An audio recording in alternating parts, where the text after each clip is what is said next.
put in the pool in the future. However, we could say in that statute something to the effect of Pool A is intended to accommodate accounts that are in excess of $5 million. That would provide guidance to the legislature in the future, because we're the ones who have to add those new entities to that list. So at that time, it would give us some guidance on to do that. Is that acceptable? Would that be what you'd want to do? Yeah, I mean, we'd like to bind future legislators' hands, but we only have this thing called the Constitution that allows us to do that. So, yeah, but I think that's the direction that we want to go, is to put that in there and say, to participate in Pool A, that it's a recommendation that has a $5 million minimum. We can just put that in there, and then they can repeal that and then do whatever they want anyway. Representative Larson, do you have a comment? I have a question based on, Mr. Chairman, on what Ian said. So Ian, are you saying that maybe we could do away with the prescriptive language that identifies per fund that's in there and just say any fund that has a balance in excess of 5 million can be considered? Or what is it you were trying to, could you clarify that a little for me?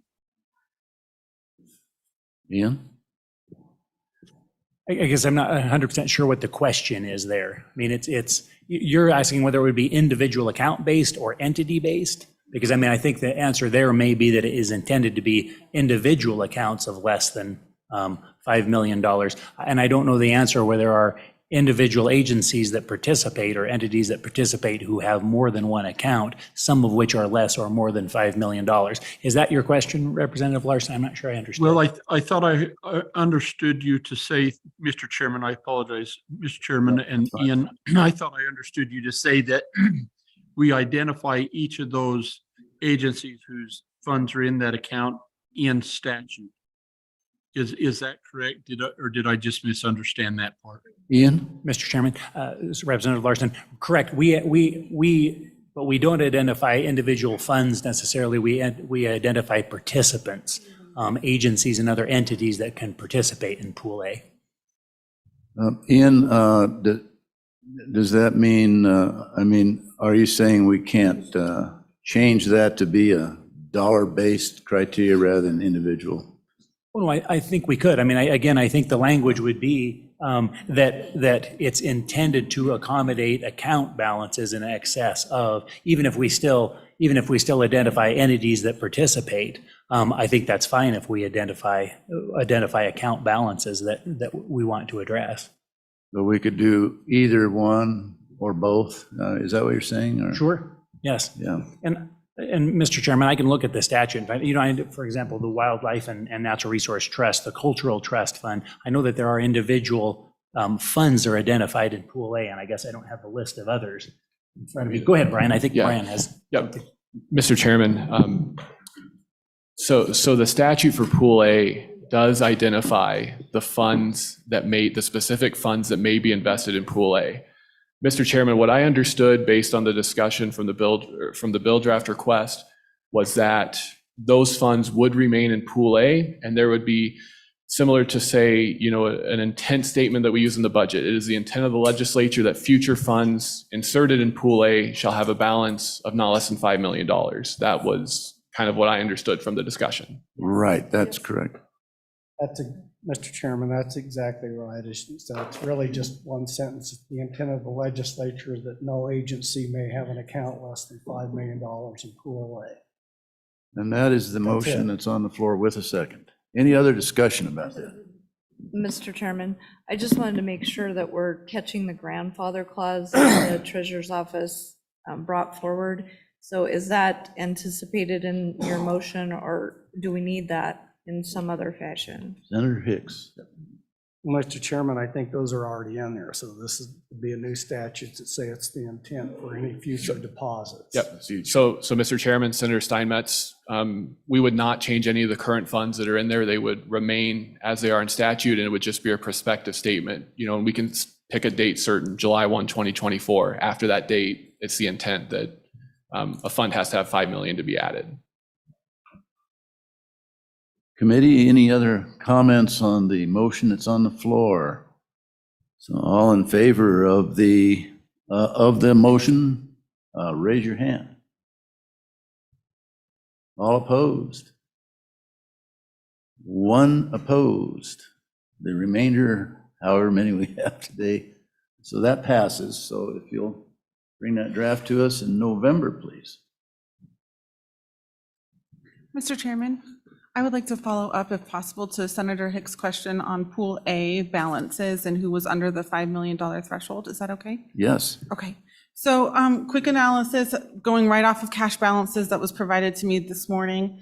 There are 3 accounts that are under that threshold. That's the Public TV Fund, that is the State Fair Fund, and that's the Emergency Medical Services Fund that I had spoke to earlier.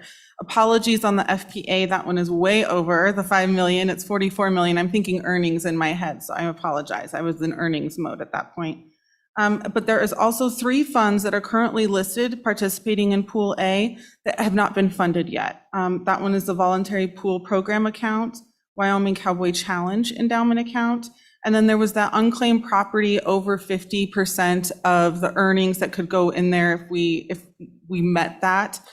We have not yet, so those 3 funds do not have any balances at all at this point.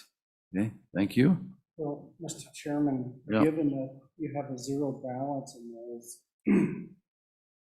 it seems to me like maybe we'd want to pull those out at this point in time. Or is it still one of those, you have zero balance, so you're not managing any money, so nobody's losing any revenue. It creates complexities from the investment and the accounting side. Why wouldn't we just move those back into the state agency pool?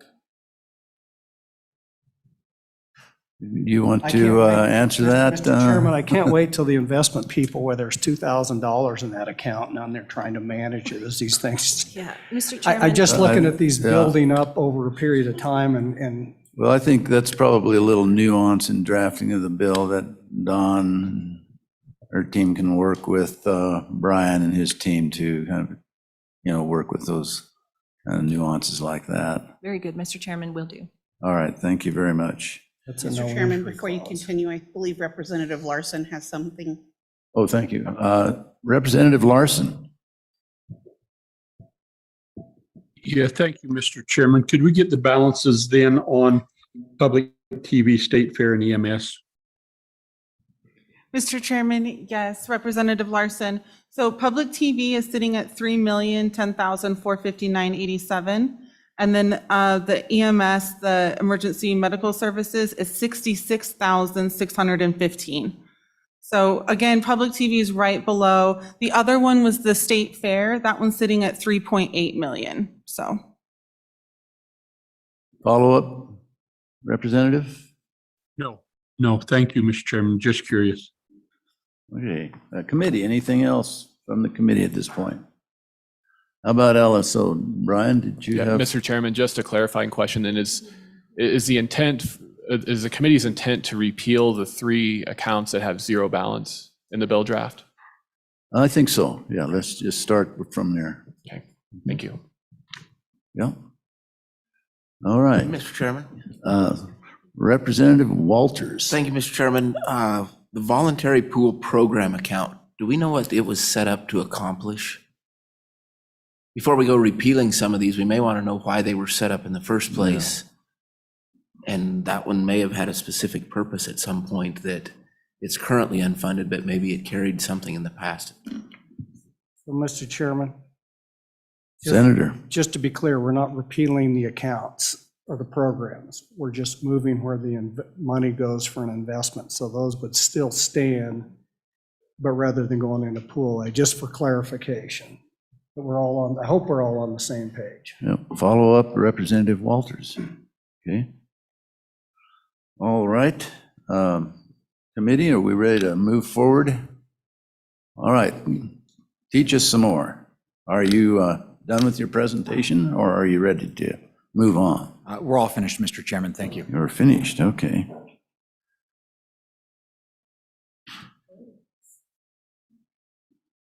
Committee, any discussion on the state agency pool? I just have a kind of a teach me question about the 397 accounts that are in the agency pool. And I know that's been looked at before in terms of the just simplification and drawdown of accounts. Does anybody have some historical knowledge of when that's been looked at and reviewed as far as handling the 397 accounts that are listed in this handout? Anybody have any institutional knowledge? Maybe the treasurer's office has that knowledge for us. Does anybody? Here comes Dawn to save the day. Mr. Chairman, not so fast, no promises. So your question is, what is the history of the state agency pool? No, the question is the history of the analysis of 397 accounts and whether that's actually been looked at to see if there are any of those that are, that could be consolidated or eliminated. That's an awful lot of accounts to oversee from a legislative standpoint. So I was just curious about the history of looking at that many accounts, and Okay. if any effort has been tried recently to dive into that. Mr. Chairman, I'll step out on a limb. It's my understanding that those accounts are reviewed by the auditor's office regularly.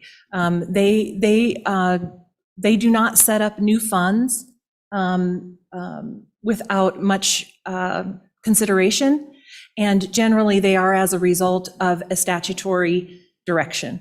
So when I was at the Legislative Service Office many years ago, we did an assessment. I analyzed all of the funds and went through them and identified what statute created those funds. And that was the first document that ever appeared in the data book that you now have and is updated every year.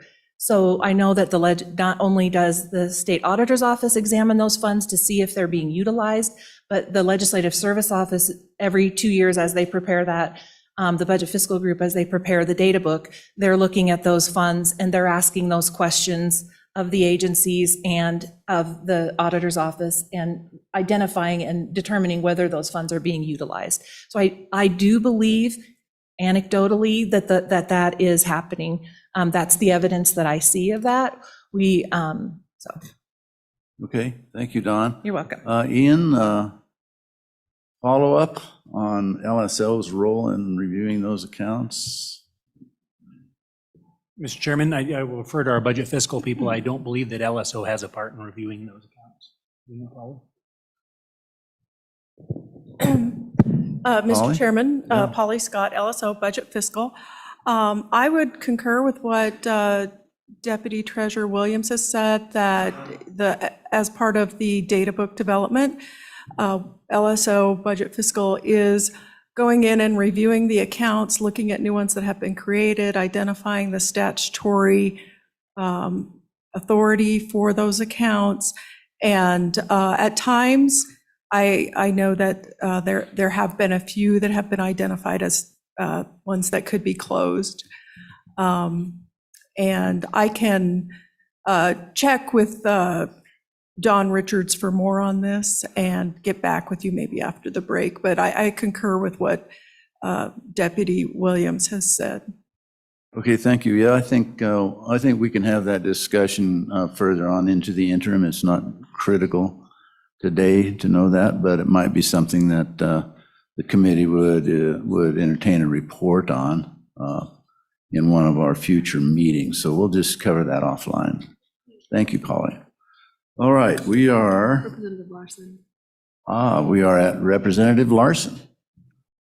Thank you, Mr. Chairman. Could we ask staff if they can recall what that EMS fund was for, what and the source of contributions to that? And if they don't have that, if they could just provide me something on that later.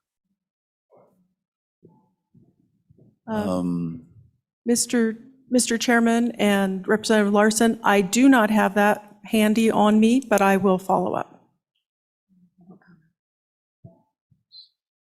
All right. Anyone else in the committee? Mr. Public? Chairman? Oh, I'm just looking through this list, and there's a whole number of these accounts. When you get to the end of them, there's zero money in them. And again, I agree with you. We don't want to take a lot of time, but I just like to know going forward, if we take a look at this, why we look at it, why we are keeping all of these accounts on balance that show zero. The financial technology innovation account, zero. It's just Brownfields revolving loan fund, zero. ARPA, the transportation trust, zero. So why are the agencies keeping these accounts on the books, but there's no money? Dawn, maybe you can answer that real quick. Polly, did you want to address that? Mr. Chairman, I would make a comment, and certainly Deputy Williams knows a lot about this as well.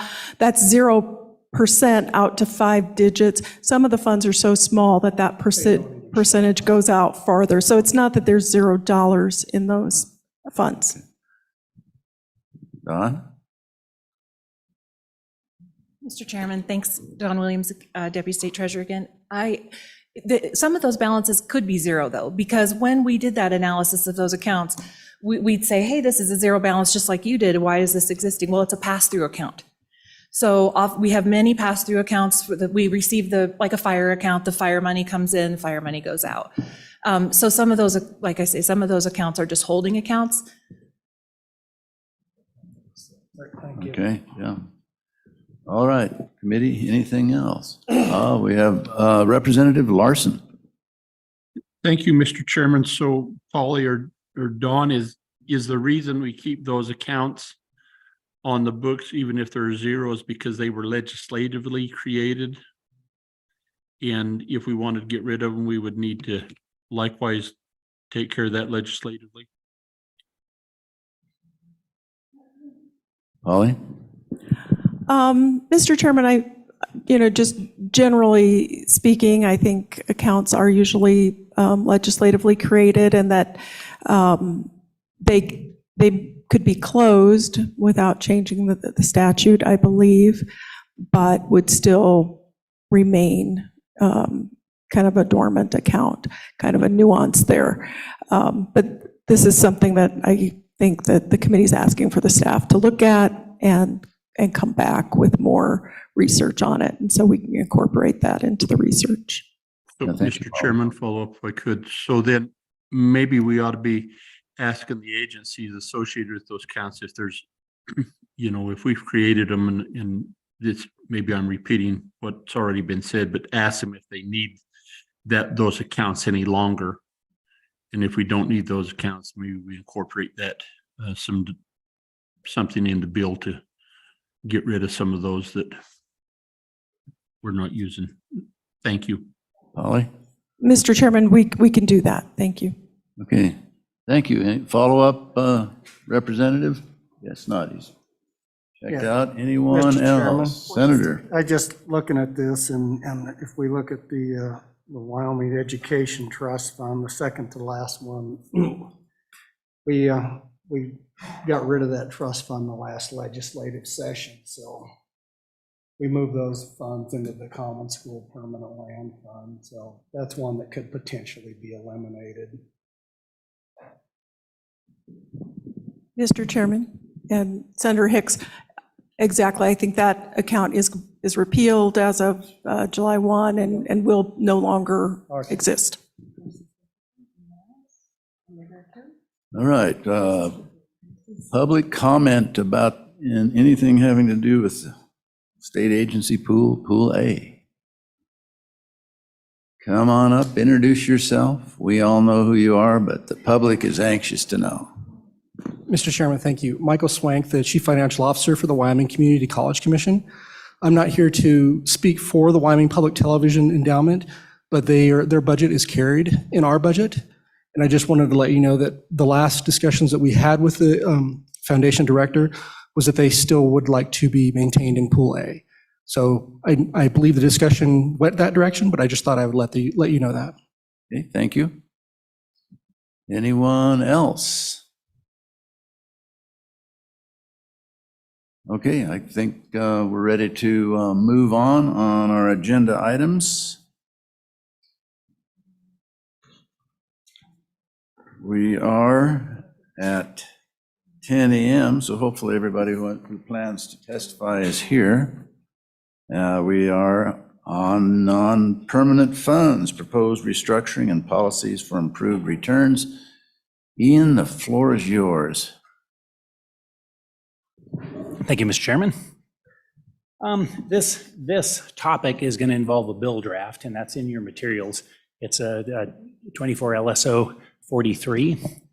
But I'll give you some background on that bill, and perhaps this is a bill that is under Chairman Obermuller's name rather than under the committee name, because this is the result of priority 3 in our interim committee topics.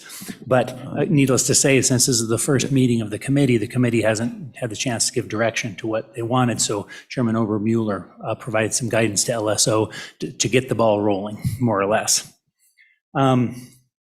Priority 3 required this committee to study and consider ways to improve methodologies and returns for invested non-permanent state funds.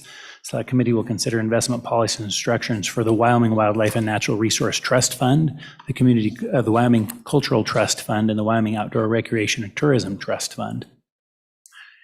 This topic is, and I don't mean to speak on behalf of the committee because some of you, there's some other reasons, but last year, the legislature considered 4 of the state's permanent funds and took action to fund those at a level that would allow a more sustainable long-term investment strategy called a total return investment strategy. Now, those 4 permanent funds already existed. They're constitutionally created. They're already inviolate under the Constitution. They had reserve funds already created for those and spending policies. And those spending policies are means to say that they're a guarantee that for the permanent funds, they're a backup that says you're going to be able to spend 5% of the average earnings or market value of your permanent fund 5 years in the past, average value, every year. And if our investment earnings don't make it to the 5%, then we're going to provide you a backup from these reserve accounts. That's basically how that works. So this year, rather than looking at those permanent funds, this bill draft attempts to create a similar backup, a situation similar to those permanent funds for 2 of those 3 statutory funds. The reason the 3rd fund wasn't included, and that's the Wyoming Outdoor Recreation and Tourism Trust Fund, is because at the end of the legislature last year, they created the fund and they funded it with $6 million, but they created none of the rest of the guts of that. So there is no grant program under that. There's no, a spending policy would say you can only spend 5% for your grants. The problem with that program is there isn't even a grant program yet. Now, TRW is currently working on that, so I don't know where this committee wants to go with that, but that's the reason it's not in this bill draft, because there wasn't sufficient the guts to work with. The other 2 programs, the Cultural Trust Fund and the Wyoming Wildlife and Natural Resource Trust account, are already well established, have fairly good balances in their accounts, and we're ready to go. This bill is a little bit more complicated because unlike those permanent funds last year, they were missing some of the guts. For example, the Wyoming Cultural Trust Fund clearly establishes an expenditure account from which grants are made, but it doesn't call it an expenditure account. And so some of this bill is simply that kind of detail, making sure that the structure is in place so that it's clear what this mechanism looks like. I'm going to refer you to one of the handouts, not the bill, but LSO put together, I think it's 3 actually pages, 3 of your handouts after the bill draft itself, and it looks like this. It's a flow chart showing what these funds look like, what the trust funds look like. I'm going to simply refer to this because it establishes sort of the basis for what we're looking at. For some of you who've been on the committee for a while, this is, big time review, but I just thought it might be good because that's how you'll understand what this bill draft does, because the bill draft is really, it's long and it has some details in it, but it's pretty simple in what it does. Yeah, we like reviews, Ian. We do like reviews. Very good. We Yeah, need to be good. reminded of a lot of things. So Good. carry on and teach us. Mr. Chairman, real quick, Ian, is that on the website too? It is. Can you guys tell me which handout it is on the website? 11-3. Okay, there it is. Thank you. Sure. Sure. So what this specific handout is a little more detailed in that it tries to address the actual bill draft, but it has the basic structure. At the top, it has a trust fund or a trust account, and it deals with investment earnings from that trust account, and they're deposited into an income account. Now, because these two funds that we're dealing with today in this bill draft already had income accounts, there was no reason to create a reserve account like for the permanent funds, but it's the exact same thing for the purposes here. They're income accounts or reserve accounts. The fact is, it's the account into which earnings are deposited. And then the important thing on this graph is fairly simple, is that arrow, that blue arrow that goes from the income account back to the trust fund. And that is that you have a trust fund. It is invested in stocks and equities. When it has investment earnings, those are deposited into an income account. From that income account is made grants and other expenditures. But if that income account gets big enough, you have set a tip amount so that any excess investment income then tips back to the original trust. And that's the way those permanent funds operate, and this bill does that for those two accounts as well. So it'll create a tip amount. Now I'm going to mention something with regard to the tip amounts, because this is where it starts, some of the committee's discretion starts to occur.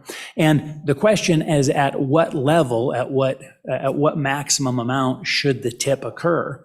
Last year, we decided, after hearing testimony from the Treasurer's office, that those income counts or reserve accounts should maintain at least 5 to 7 times their annual obligations, and then after that, they should tip back to the trust account. So in this bill draft, you're going to see I've left X's in there for the exact percentage that you want to leave, but LSO has estimated what those percentages should be if you want to maintain that 5 or 7% balance before the tip occurs. The other thing that is not on this chart but is relevant to the bill draft is the spending policy.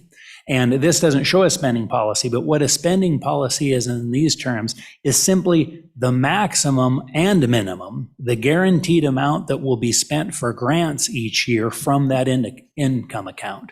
In the bill draft, it's set at 5%. It says that you take a 5-year running average of the trust account's balance, and you say every year you can spend 5% of that in grants. The rest of it has to stay in the income account, and then once the income account gets above the tip amount, that excess tips back to the corpus. So I just think that that's fairly basic, but that's the way the permanent funds work, and I wanted to make sure that if anyone has questions about that basic structure, that's all we're doing in this bill draft, is creating that exact same structure for the Wyoming Cultural Trust Fund and the Wyoming Wildlife and Natural Resource Trust Fund. Any questions, Mr. committee? Lloyd. Thank you, Mr. Chairman. So Ian, because these two accounts they'll take the income from these accounts and make grants to various projects around the state. And if I could just maybe use the Wildlife Trust Fund for account, if we have 5% available, whatever that amount is in your mind, and maybe in a particular year, there hypothetically aren't enough projects to use that total amount available.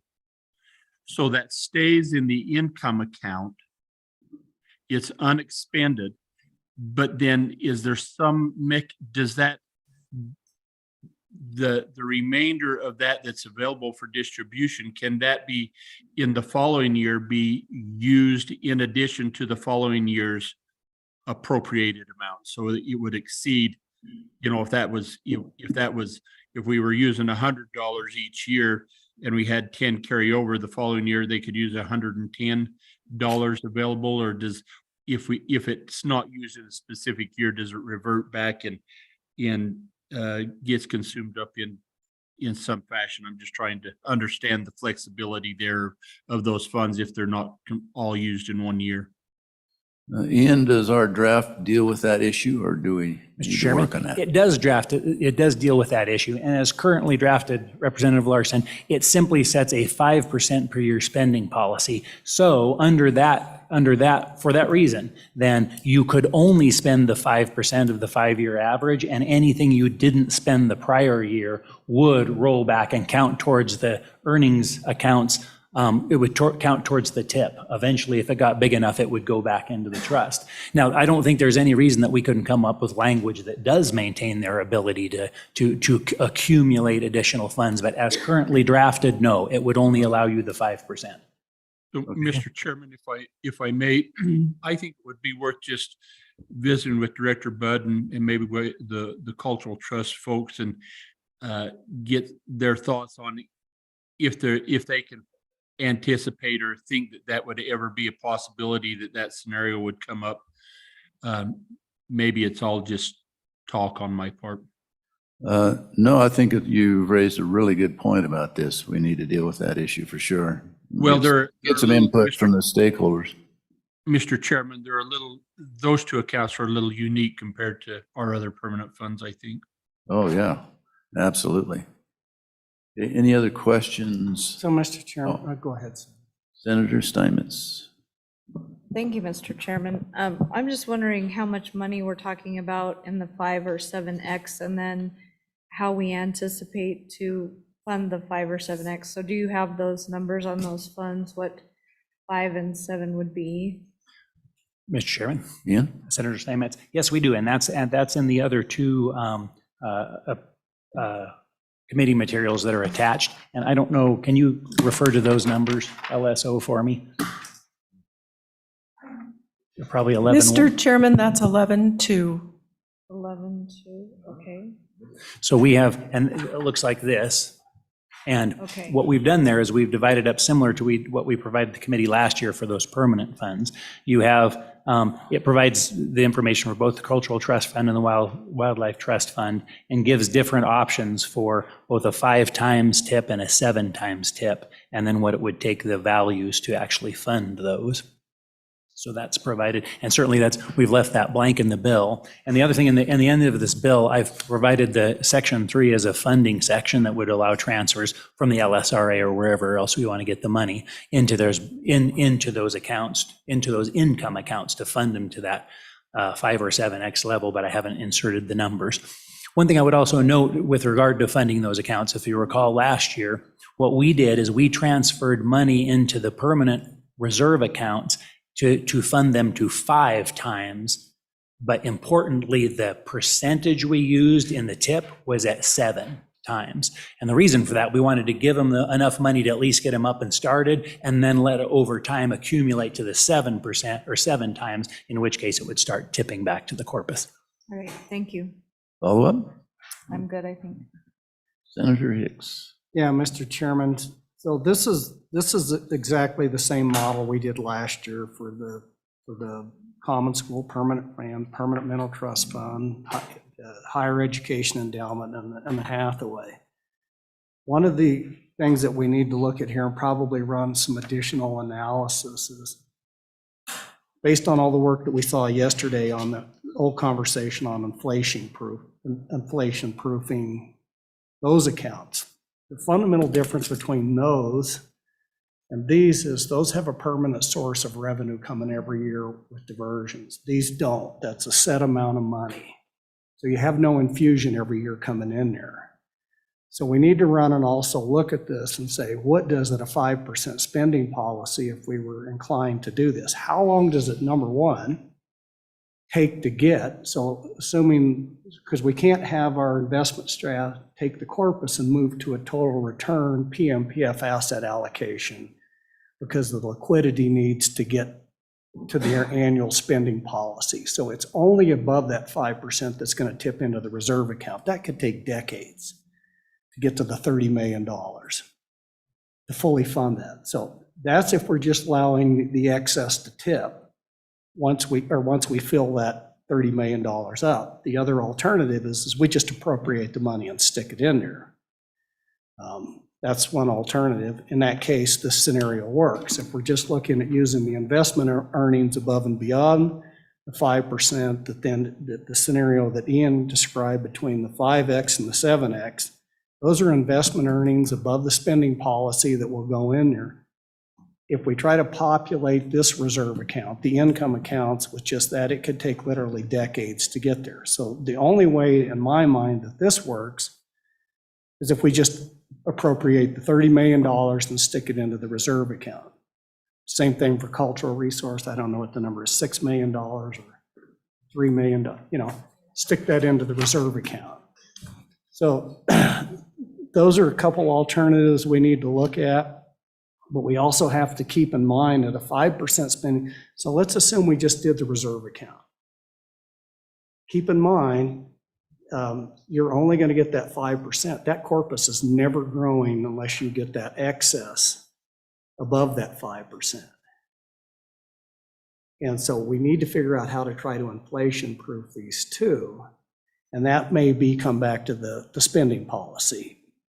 But what I'd like to do is see if we can work with the Treasurer's Office to look at the same analysis they did last year with the PMPF and look at that asset allocation. What does that generate if we get to that permanent return? How long does that start to inflation-proof these accounts if we have a 5% spending policy, a 4% spending policy? What's it take to basically allow these corpuses to continue to grow just to offset the impact of inflation? So, what's that? Mr. Chairman. Is it possible to just make that statement, recognizing that that is a moving target? Well, it's a moving target, but we have to make an estimate just like we currently did with what we're doing. Looking at, it's a backwards analysis, but we did that yesterday with the Permanent Mineral Trust Fund in the Common School, and what we found out is, in fact, we are keeping up with inflation. But those are because that permanent infusion. What I want to see is if we take a 10-year average of the PMPF that did 6%, we have a 5% spending policy, that's 1% a year that would tip back into the corpus. What's that look like? If we do a 4% spending policy and it generates 6%, that's 2% that goes back into the corpus. Does that start to meet those needs to inflation-proof those accounts? So, Mr. Chairman. Yeah.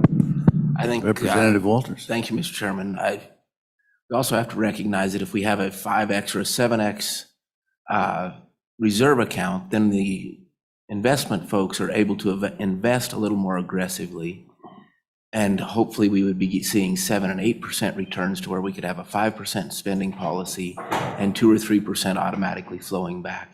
We're assuming that the best they could ever do is 5% under the Senator's explanation. And I would hope that with a total return on investment strategy, that we would do better than a 5%, and that we would, on most years, 8 out of 10, 7 out of 10, be putting more into the corpus. So I think with a 5%, we're automatically creating a situation where we will be inflation proofing, and things are designed to work this way. And that's the purpose of the large reserve account, is so that we can have a total return strategy for the investment side of it. So I think it's a great strategy already structured. Yeah, in that regard, it'll be interesting to see what the Treasurer's Office, what that analysis actually looks like if we get to these levels. Then we can invest that way, that's for sure. Did you have a follow-up, Senator? Yeah, Mr. Chairman, so that's one alternative that we could look at. So really the question in my mind is this committee going to sponsor legislation to appropriate $36 million from the general fund from any potential surpluses to see these accounts into a 5X? That's what the bill contemplates. Or you can just say, well, we're not going to appropriate anything. We're just going to take the earnings in excess of 5% to populate. That could take decades. The other alternative that's out there that I would like the committee to consider, and I've had this conversation, and actually it come out of the Treasurer's Office. The reason that we did what we did last year is because those are constitutional trusts. These are not. These are statutory trusts. And if, I don't know, maybe I'm the only guy, no, I think Mike was here, but 2 years ago, this CapFin sponsored legislation to modify our Constitution to allow us to go to an endowment model with our constitutional trust, and that failed in the Senate. So this is why we got back to the 5X. was to try to, again, maximize those investment returns. These are not constitutional trusts. So conversation with the treasurer's office, it would be a statutory change just to go in there and say they are not inviolate and move right away to an endowment type model, which would give the treasurer's office the ability to start investing right now, into a higher rate of return, which the endowment model just says that you can invade the corpus if you need to get that spending policy. That's the simplest and probably the quickest way, but it's a policy question.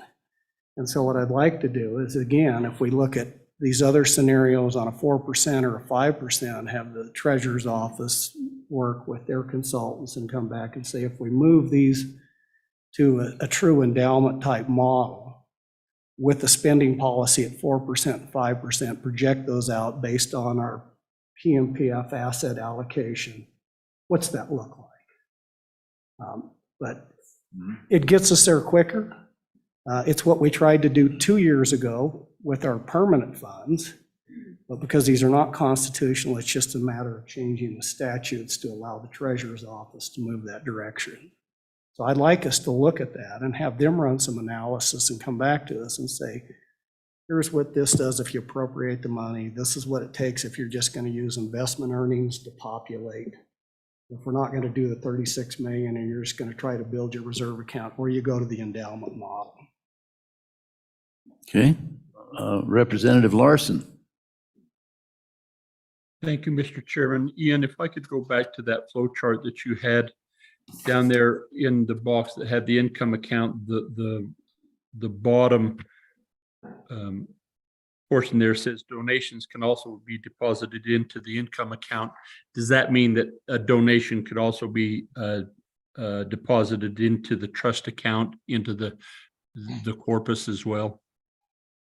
Mr. Chairman, yes, I believe under the statute, that's different than those permanent funds because unlike the permanent funds, the statutes in these specifically contemplate bequests and donations and special appropriations for the purpose of specific grants, et cetera. And so we had to handle those different. And yes, I think those could be, depending on the grant or bequest itself, it could go either to the corpus or to the income account.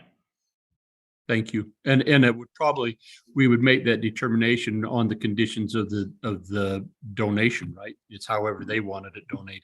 That's exactly correct. And in fact, there's quite a bit of that language in the bill draft that when you read the bill draft, you're going to see there's quite a bit of excess language that contemplates that, hey, here's the spending policy or here's the tip amount, but by the way, it doesn't apply to special bequests, special appropriations that otherwise specify in that appropriation where it should go.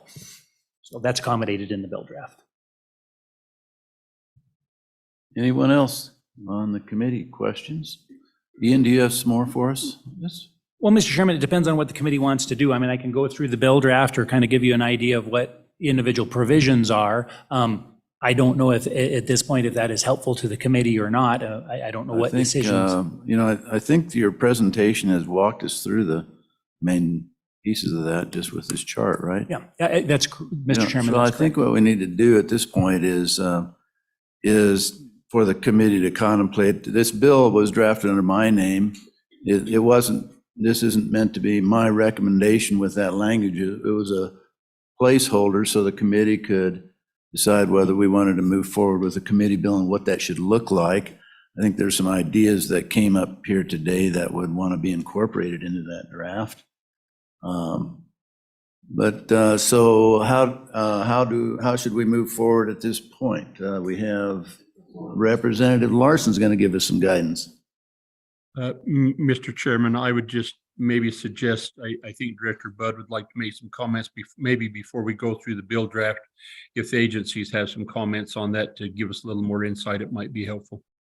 Yeah, Thank you for that. Let's take some testimony from agencies.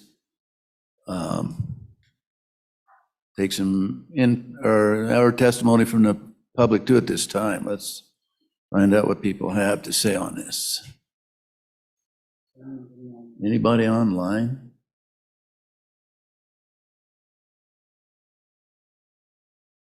Nope. We do have Tell us who you are and who you represent. Good morning, Mr. Chairman. My name is Dave Glenn. I'm Acting Director of Wyoming State Parks and Cultural Resources. I've been listening yesterday and today, and I just really appreciate the conversation because we really appreciate the efforts of you working to help inflation-proof these are the Cultural Trust Fund and potentially the Outdoor Recreation Trust Fund down the road. One of the biggest things that's important to us is that consistency of that 5-year, 5% average. At times, those numbers have fluctuated quite a bit. So for the board and our director to work on those types of things, we couldn't really project well on what was going to come out of that. By creating that consistency, it's really going to help us in the future when we're planning and putting things together. Additionally, I think by investing in these long-term return policies, it's really going to help us get more money onto the ground, help local communities and other folks. And with that, I would just stand for questions. Okay. Committee, any questions? Okay. All right, thank you very much. Any other comments?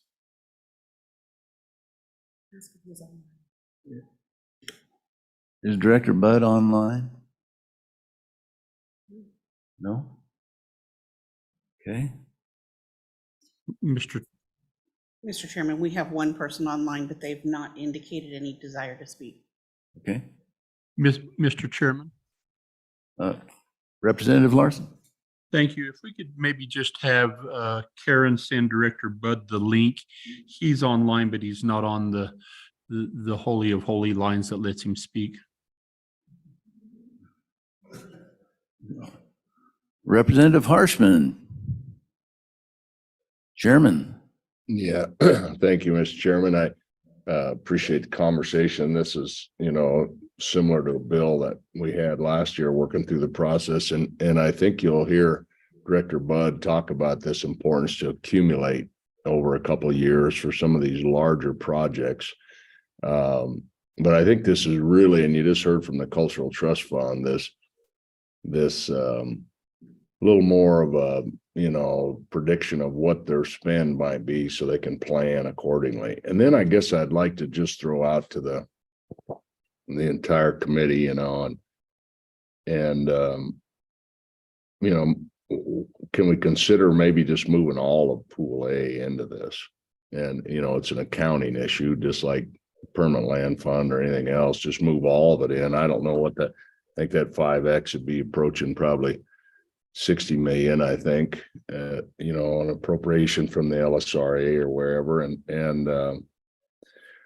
then I think just thinking about how we take these other 3 that aren't quite to 5 million, and maybe there's a way we can,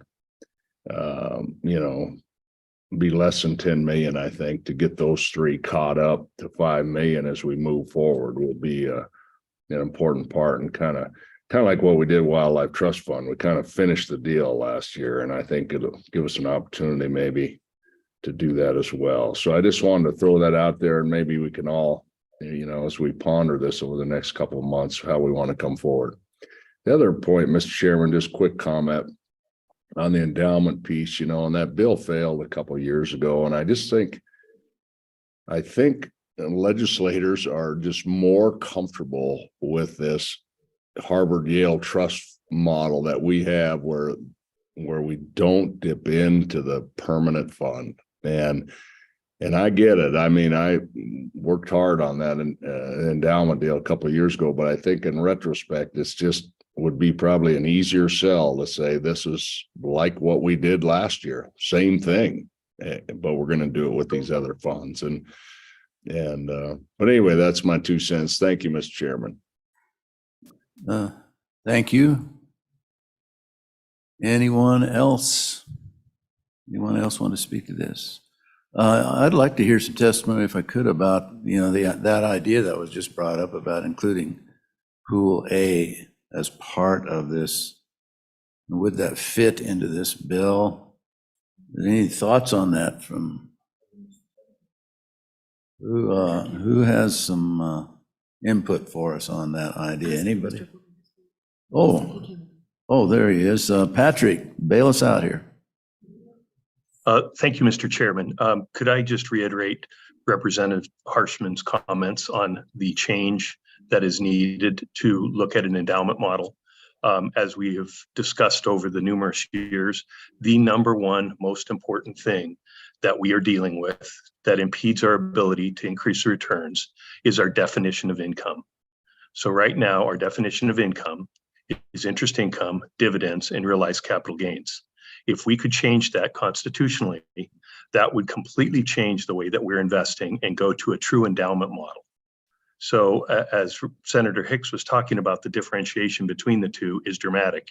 If you look at, for instance, the average Ivy League endowments, the last 10-year returns, the lowest fund was in the low 9%. We're in the mid to upper sixes.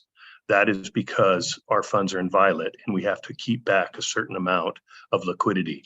If you could change our definition of income in the Constitution, that would be the number one most important game changer. And that's not only my opinion, that's our consultants' opinions, IFCs, et cetera. That would be dramatically different in our total rate of return numbers. Mr. Chairman? Senator. So, Patrick, kind of a question, and again, this whole discussion, I think that, and back to Representative Harshman's, going forward, the reason I think that we were able to do the 5X is because we had a $1.4 billion surplus, so that made it pretty easy to do that.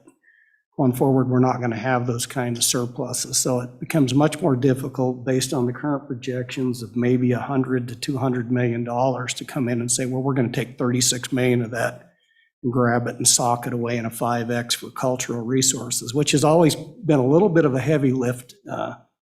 It's not like we have a supermajority that's always voted to fund that, even when we've done direct appropriations to the corpus.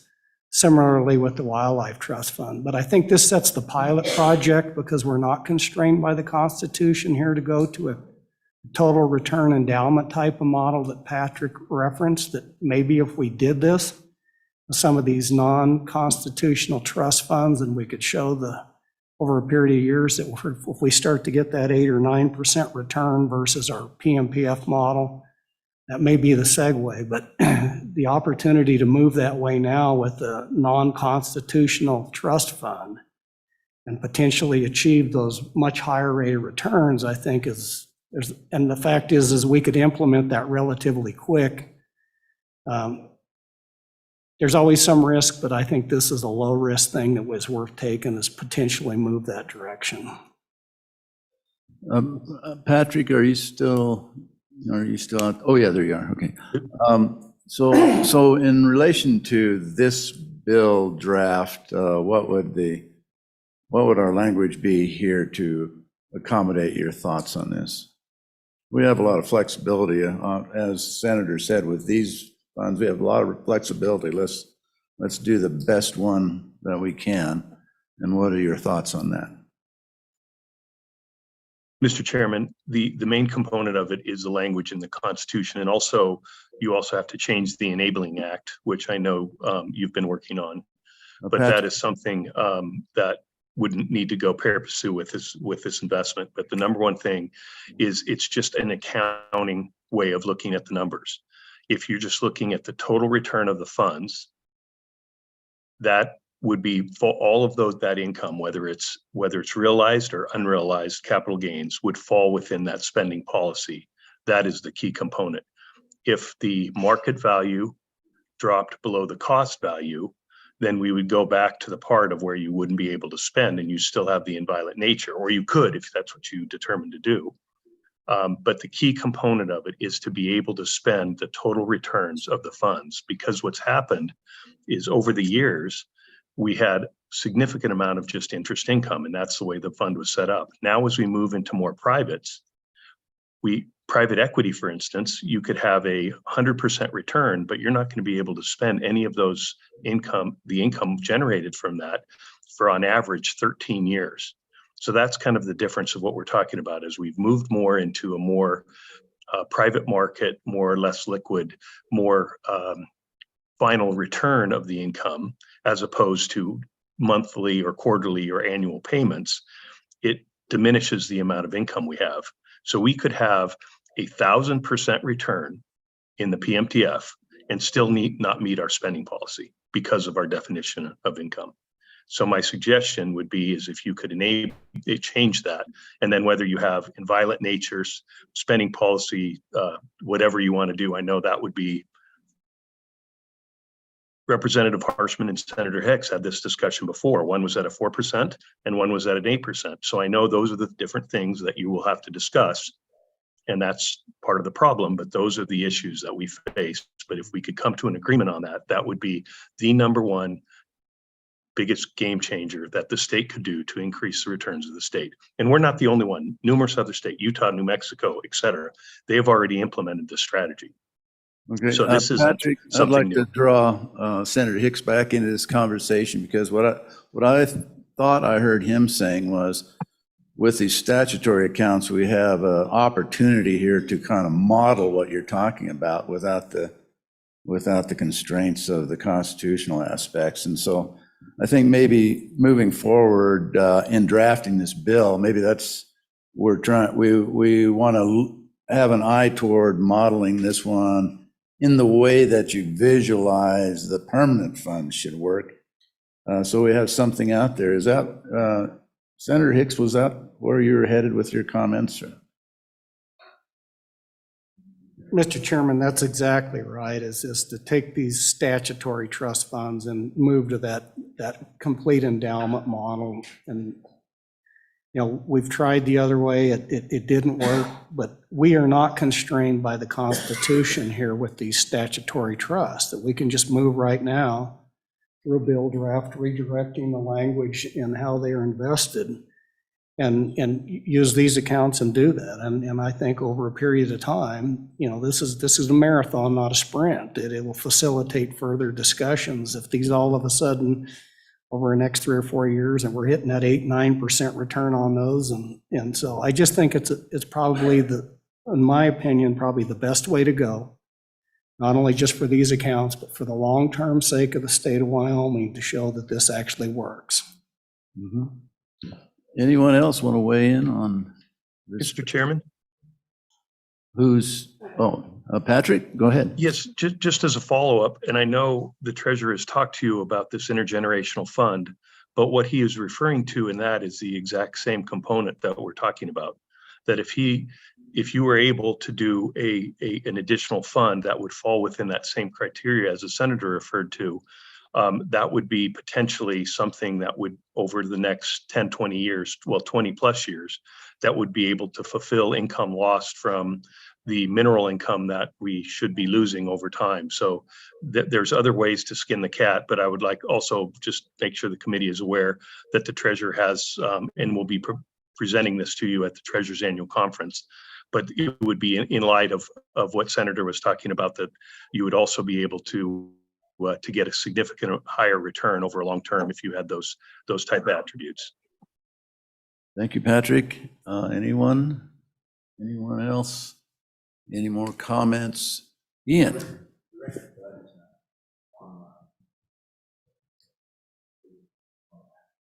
Yeah, Director Budd, are you there to speak to us?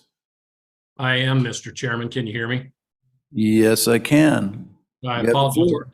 Don't know what's going on with the camera, but you probably didn't want to see me anyway, so it's probably a double win there. You said it, I didn't. I just anticipatory. Thank you for the opportunity to join you remotely. I'm in the field today and apologize for not being with you. I just have a few quick comments. The first is that conceptually, we're very enthused about this idea. We can see the practicality of it. We have tried to operate with this kind of a mentality since we started in 2005, and anticipating what kind of returns we would have, the ability to hold money back in our income account for years that looked like they were going to be lean. So it is in line with what we've tried to do anyway, but it's much more structured, and I think that's I think that's a positive. Conceptually, the notion that we have is that the 5% would be 5% of the 200 would give us somewhere around 10 million a year for spending. That doesn't happen every year. We understand that, but I want to be sure that we all understand that. Our current use per year is about $8 million. And that's our demand is 10 to 11. What is actually funded runs about 8 on average since the inception of the program. So we need to keep that in mind and not end up hamstringing ourselves with a policy that only generates 4 or 5 million a year when the demand is considerably higher. I would have to say that I think it's a very elegant model, but it only works if it's funded. As Senator Hicks said earlier, if we're just trying to pick up $1 million here and there, it'll be 40, 50 years before we get the reserve account funded. We do like the reserve account model because it flows both ways. We think that that's something that's very clear. The other reason we like it is that I think we're very concerned or very nervous, and I think the Treasurer's Office has expressed this as well, about the income account, which is our spending account, being in a pool with the reserve account, which is invested in longer term or higher yield. The income account is a liquid account. It does accrue because most of our contracts are for 3 years. Some are actually extended. So there's money in that account that's encumbered. It will never be exactly 10 million because of the encumbrances as you approve projects. So again, I think that's something that is worth thinking about. If you go to the other model that Senator Hicks outlined, the endowment model, that's equally beneficial, I think. It's just a little harder to manage. The ideal situation from my management perspective would be to have the income account where you fund projects, a reserve account that excess flows into and then flows back into the corpus of the trust. And in those years where you need it to flow the reverse direction, it could do that. So really appreciate the conversation, really appreciate the direction you're headed. We certainly stand ready to assist LSO, the Treasurer's Office, and the committee as you move forward. But we anticipate this could be a real game changer for the program. So appreciate the opportunity, Mr. Chairman. Thank you very much. Anyone else? Ian, have anything for us? Mr. Chairman, I guess just a couple of questions then about the way forward. I guess one of these is it the committee's will then to change the draft to get away from the way it is and go to a pure endowment model without the inviolate structure? I think what that would involve, I mean, it's going to be more complicated than what I'll say here. I don't anticipate everything, but it would be taking away the language that makes these inviolate, probably taking away their income funds or reserve accounts. The way, and Patrick or others can clarify this point, but I believe a pure endowment model allows you to have one account where the treatment of funds within that account is fungible and there is no differentiation between earned and unearned income, et cetera, so that you can use this entire value for purposes of your investment structure. Then what you impose on that fund is a spending policy. And that's really all you have. You have a big fund and a spending policy. Yep, that's it. And that's basically what we would then do to these. So that's it. Ian, this bill is under my name right now. I think we need to have the committee consider whether they want to pick this up as, or a draft as a committee bill for November. And then we can talk about how we want that structured. Does that sound like a good way to go, or am I getting the cart before the horse on that? So, Mr. Chairman, I would agree with that, but what I'd like to see us do at this point in time would be advance 2 bills. One would be the endowment model bill, keep this one moving, and if I can ask a request of the treasurer,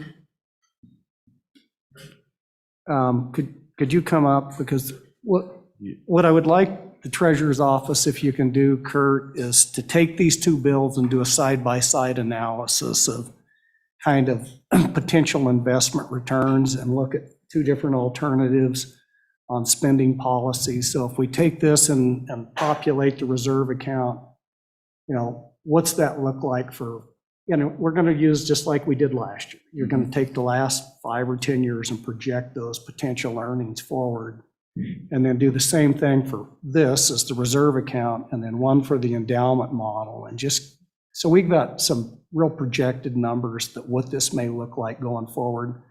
And keep in mind, committee, one of the things we want to do is analyze with these is this whole inflation proofing or concept, that we're continuing to grow the corpus with that. But is that something that your office could provide, Kurt? Yeah, it shouldn't be that hard. We can just, bounce off of what we did last year for our reserve accounts. It's not going to change that much. The endowment thing, that's back a few years, but there's people that are, still doing it. So we can look at them and look at their asset allocations. And, as you were cautioned yesterday that we don't always, we're not always able to snap our fingers and jump into asset allocations. So, we'll look at the pacing schedule and give you a glide path on when that, the best circumstances may occur, and it'll probably, be anywhere from 3 to 5 years in the future in that regard, and especially when you're using the privates. Kind of backtrack a little bit there when, one of the other things we'll do when we're looking at the inflation proofing, we'll probably, right now, all the spending policies are nominal. It isn't after inflation. So we'll do an analysis also that'll say, what is the, I guess, the return after inflation in each one of these funds. So you get the net of what you're working for if you wanted 100% inflation proof them. And I think that might be a little scary, and so, but I think it's a good exercise to let you know how big the problem could be or was, because we'll have to look, retrospectively. So, Mr. Chairman, I would just put that in the form of a motion that the committee adopts the current draft that you provided, and that we also authorize LSO to work on another draft that looks at the endowment type model for these two funds, and then we still need to address the outdoor recreation trust fund. I'd like to just add a piece of that. I think under the draft that I provided under my name, Ian, I would like to have that looked at with an appropriation to fill the reserve accounts, because I think, for the treasurer to analyze them side by side, we got to have those reserve accounts filled. So those are the two pieces then committee. Does everybody understand what we're voting on? Senator Guru. Thank you, Mr. Chairman. I'd like to ask if I'd like to include the outdoor recreation, or the outdoor, we're calling it Outdoor Recreation Tourism Trust Fund, along with that, anticipating that it's going to come forward. If it doesn't, we can always pull it out. I'd like to see how that dovetails into the whole model of what the cost would be, and then we can make that decision there. Is that acceptable? Mr. Chairman? Ian? I'm happy to try to do that. The only problem is that there's literally no guts to add it to. So, for example, I mean, if to have a spending policy, you have to have it apply to something, right? You can spend 5% of for what purpose, and there are no purposes yet. Mr. Chairman. Oh, go ahead, follow up. I agree, and maybe I'm just getting a little ahead of myself. I'll work with some staff or with Senator Hicks, and maybe we can come up with something for you. So, Mr. Chairman, on that issue, and I think even because this was something that was assigned by Management Council, that this committee was supposed to set up the framework for that trust fund, and right now we have zero. So what I would recommend that we just have a little subcommittee work on that to pull that together and bring it back, so. As in Hicks and Guru, is that a good? That is it. It has been assigned. Mr. Chairman, guilty. Mr. Chairman. Yeah, Representative Walter. Thank you, Mr. Chairman. On LSO 43, would it be possible to add a section for both of these accounts that the agency could declare an amount they want to carry over? Because if they have 10 million available in one of them, say, and they know that they are not only going to spend 6 this year, but they would like to save a little bit to be eligible for expenditure in next year because they know something big is coming forward. If they don't have the ability to declare that, then it automatically fills to the account, rolls to the reserve account, and then goes back to the corpus. So the ability to save and be prudent is kind of taken away from them. And so just that ability to declare we would like to put into a personal savings, personal holding for future years will be $1 million or whatever that magic number might be. But just that ability so that it doesn't automatically fill the income account to Yeah, roll. Representative Walters, would that be appropriate for both of these drafts, or is it not necessary? It would only be appropriate for LSO 43 because that's the only one that has the spending policy and reserve account proposal in Right. it. In the one Senator Hicks, the second most possibility, the true endowment, it wouldn't be necessary at that And point so that money comes out as an endowment and it just sits there to be spent whenever. Is that what you're to be saying? declared. Yeah, okay, And- yeah, and that's a actually, good, as I- Ian, could you include that in 43 in that draft? Mr. Chairman, it may actually be. We haven't voted on, Is there a second on the motion and a discussion on the motion? We've got two hands up. uh, Trying to gain control. Mr. Chairman, and it may be. yeah, thanks. It may be needed also in both versions, so I would propose it where needed.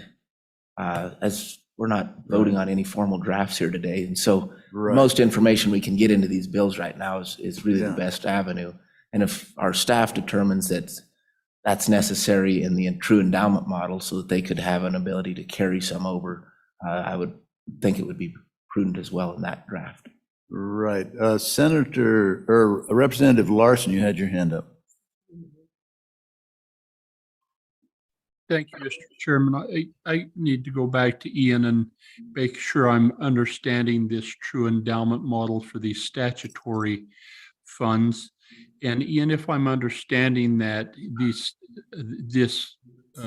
statutory funds on the endowment model, we would set a spending policy, and then that amount, that percentage would be available of the corpus each year for spending. In the event that the revenue generated from investment was not sufficient, you could possibly see the spending policy eat into the original corpus. Is that correct?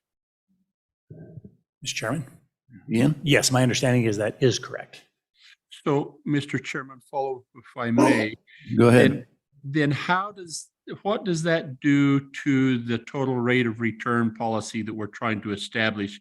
Because if we're at fear of needing to have these funds somewhat liquid, am I confusing something there? Well, Mr. Chairman, I should allow Patrick to address the majority of that, but it enlarges the overall pool. You don't have to divide the pool among different reserve accounts or income accounts and a major account. It has that advantage. It makes one larger pool. It also then allows you to use unrealized gains as part of your consideration rather than only income, interest, dividends, and realized gains. So it just increases the amount that you have access to. I hope that's right. Mr. Fleming. Ian, explain that, why it increases what you have access to. Mr. Chairman, if you don't mind, I really would feel more comfortable if Patrick answered that question. It doesn't unless you have a spending policy. It's not based on the Patrick, do you want to Mr. Chairman, address that? Representative Larson. Yes, on that, the point of the reserve account is we ran through, thousands of Monte Carlo simulations. And the point with the reserve account, by having that 5 to 7 spend, 7 is ideal, that in 99% of the time, you are not going to ever hit that inviolate nature. Now, you could have a 1929 scenario when you went through a prolonged period of bear markets where you would actually hit it. But the point of having that big reserve would be to give you that cushion that you wouldn't have to go into the reserve. Now, the other point that I want to make sure is just in a base case scenario with the current funds, we hit about a 2% yield. And if rates stay higher, that will probably go up to 3 in the near term. That would just give us a cushion. So we only have to get a 2% additional yield. But in a dramatic bear market for a long period, yes, that would be the case that you could dip into the corpus. Follow up? Hey, Chairman Harshman, you're out there with your hand up. Thank you, Mr. Chairman. And just maybe a question for Patrick, I brought it up earlier. Could we put all of Pool A in there? And I know we're talking run the bill where future Pool A's have at least 5 million, but seems like just an accounting issue. So is this on the motion? Thank you, Mr. Chairman. Maybe Patrick can answer. Mr. Chairman, Representative Harshman, it is currently, those funds are inviolate. And so statutorily, I believe they're inviolate. So you're not going to be able to change those. Oh, I mean, Mr. Chairman, go ahead. just looking at that list of Pool A, Out of the motion. I know. So just tell them to hold this. Mr. Those Chairman, are all Representative statutory Harshman. funds, right? Yeah, the other issue with that is the fund needs and purpose is different. So if you ever needed those funds, it would be very difficult to withdraw those if there was a big project from any of the different accounts. And so the thought process around the Pool A was that there would potentially be a need for those participants to withdraw the funds if they had a big project. Whereas the PMTF and Common School is a very different long-term need, as you know. And so that was the reason why we differentiated between the two funds. And if it was into that long-term, very illiquid assets, that would be very problematic from an asset allocation and diversity standpoint to withdraw large amounts from one of those funds. Mr. Chairman, and just so clear, I don't think I asked that question right. Just on this bill draft we're looking at on the statutory funds, right now it just has two members of Pool A going into this. And I was just wondering if we could put all of Pool A into these statutory trust and, because you have some other big ones in there, the Game and Fish Trust Fund, 30 million bucks or something in it, and some others that I think would be beneficial to. That's what I was wondering, if we could put more than just these two funds in there into this proposed bill draft. Patrick? Not with the permanent funds. Patrick? Mr. Chairman, Representative, if those funds felt comfortable that they would never need to pull out any of the corpus for any project, then that would be feasible. Yeah. That you could look at other funds to go into to draw those funds in a significant way, then that would be problematic from an asset allocation.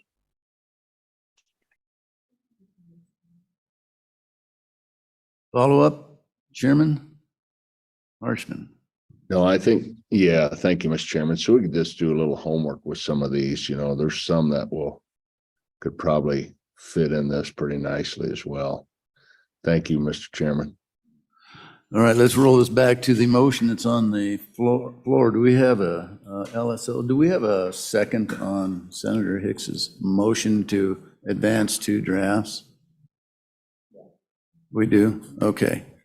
All right. So committee, the motion's on the floor to have LSO advance two drafts, one based on the endowment model, one based on the what I would call, I guess, the permanent fund model.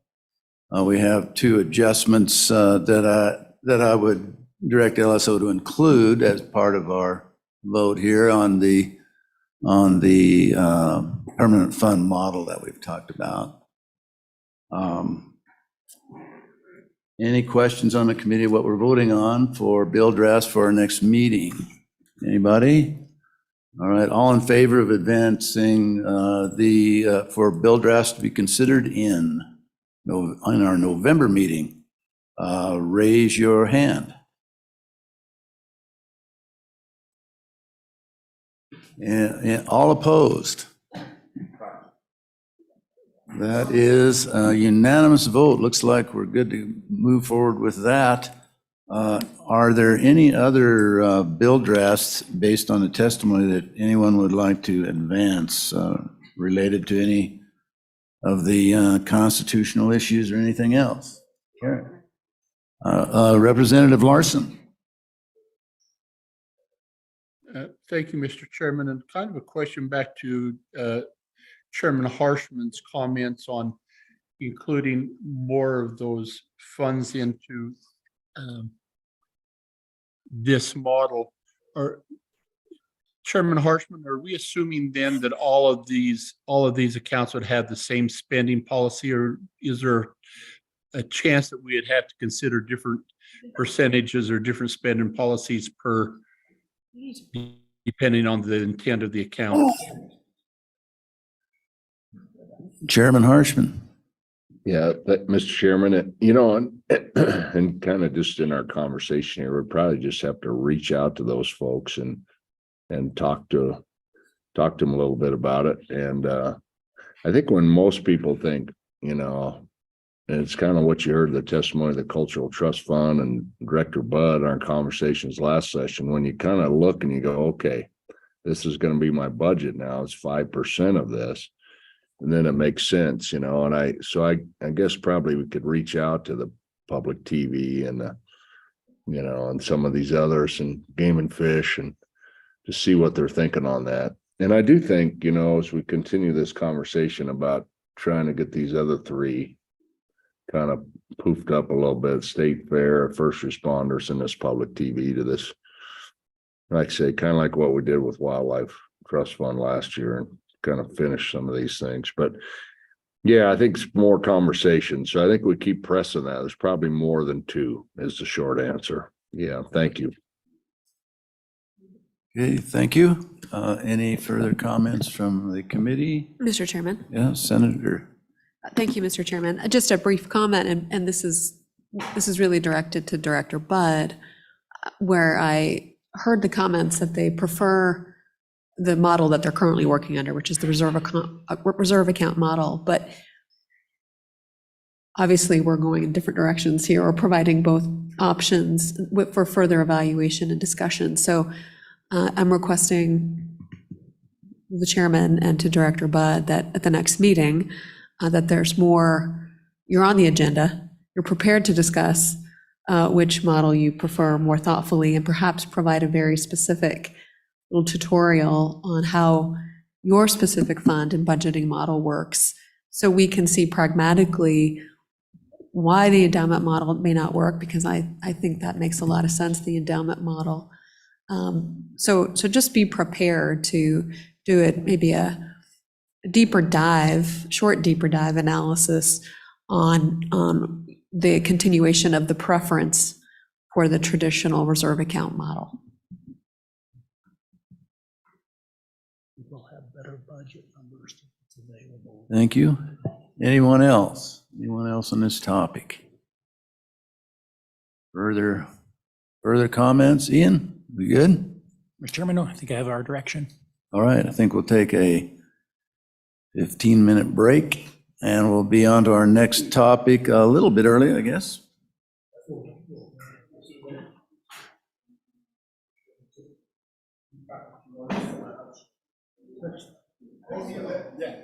Good morning. That's why I thought that last week.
Is Committee Education on ESG Policy. I have a couple of opening remarks here as I invite the governor's office to come up, but to be first on the agenda. As a general topic, ESG was assigned by Management Council to JAC. So the focus of this committee is to gain a better understanding of where the governor's office and the treasurer's office are headed in this arena. A specific point of interest that I would like to bring to the committee's attention is a letter dated March 16th, 2023, signed by Governor Gordon and 18 other governors regarding ESG policy. The letter is in your materials. What is the reference in the materials, Karen, on the letter? The committee can find it. The letter is 12-2. 12-2, thank you. So the interest of this committee, as you look at that letter and you look down through it, what I'd like to draw your attention, committee, to the last paragraph on page 1, to protect individuals from ESG movement that threatens the vitality of the American economy and America's economic freedom. We agree to lead state-level efforts, including, and so that is our committee's interest in how the governor's office, treasurer's office views what those state-level efforts are contemplated to look like for Wyoming. We're also interested in what other stakeholders think the state-level effort should look like, and of course, to allow the committee to weigh in on a subject that is certainly under our purview as a monitoring committee. So that's where we are. Thank you for being here to instruct us and tell us who you are, who you represent today. Good morning, Mr. Chairman, Madam Vice Chair, and members of the committee. My name is Betsy Anderson, and I am the Deputy Chief of Staff and General Counsel for Governor Gordon. You've asked the governor's office to speak today about... Can you pull your mic a little closer, please? So you've asked the governor's office to speak today about the governor's actions on ESG policies. So I want to start by saying that the governor strongly believes that there is no place for ESG investing with state funds or retirement funds.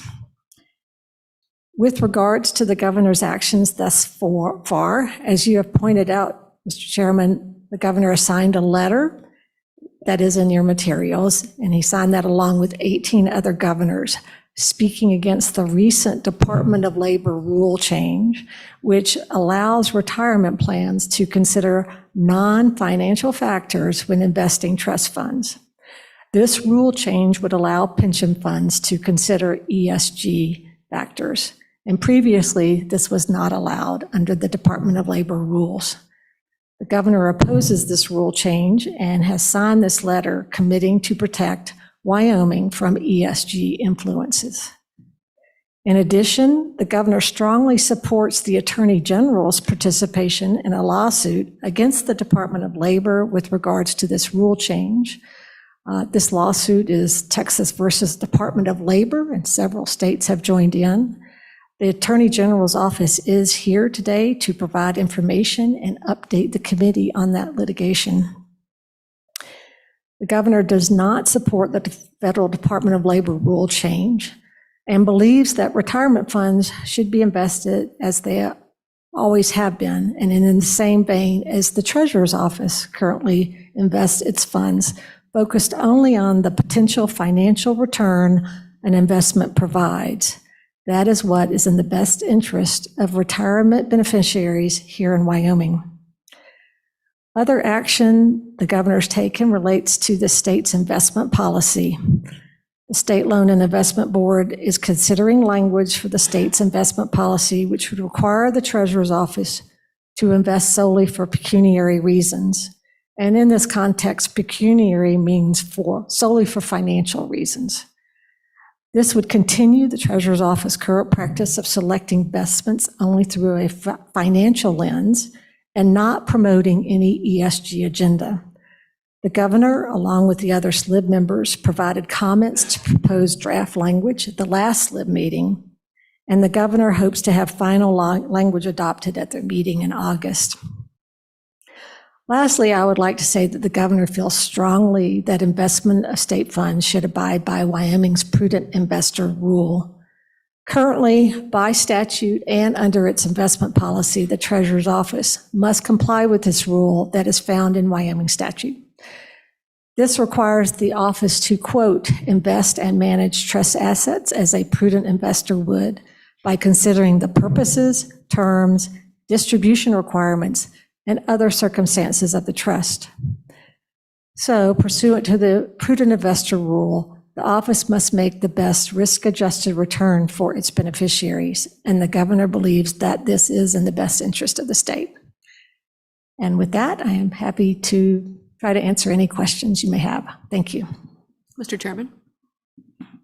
Vice Chairman Endicott. Thank you, Mr. Chairman. Thank you for being here from the governor's office. One, express my frustration to both the governor's office and the treasurer's office for what I would interpret as silence during this last legislative session when these bills were facing the Wyoming people.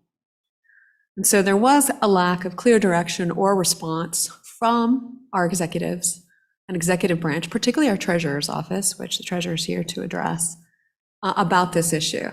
And so let that be known that that's coming and will be more directly focused on the treasurer. But you've mentioned the prudent investor rule and law in Wyoming, which is a law that our retirement system and every other investor in the state is required to follow, correct?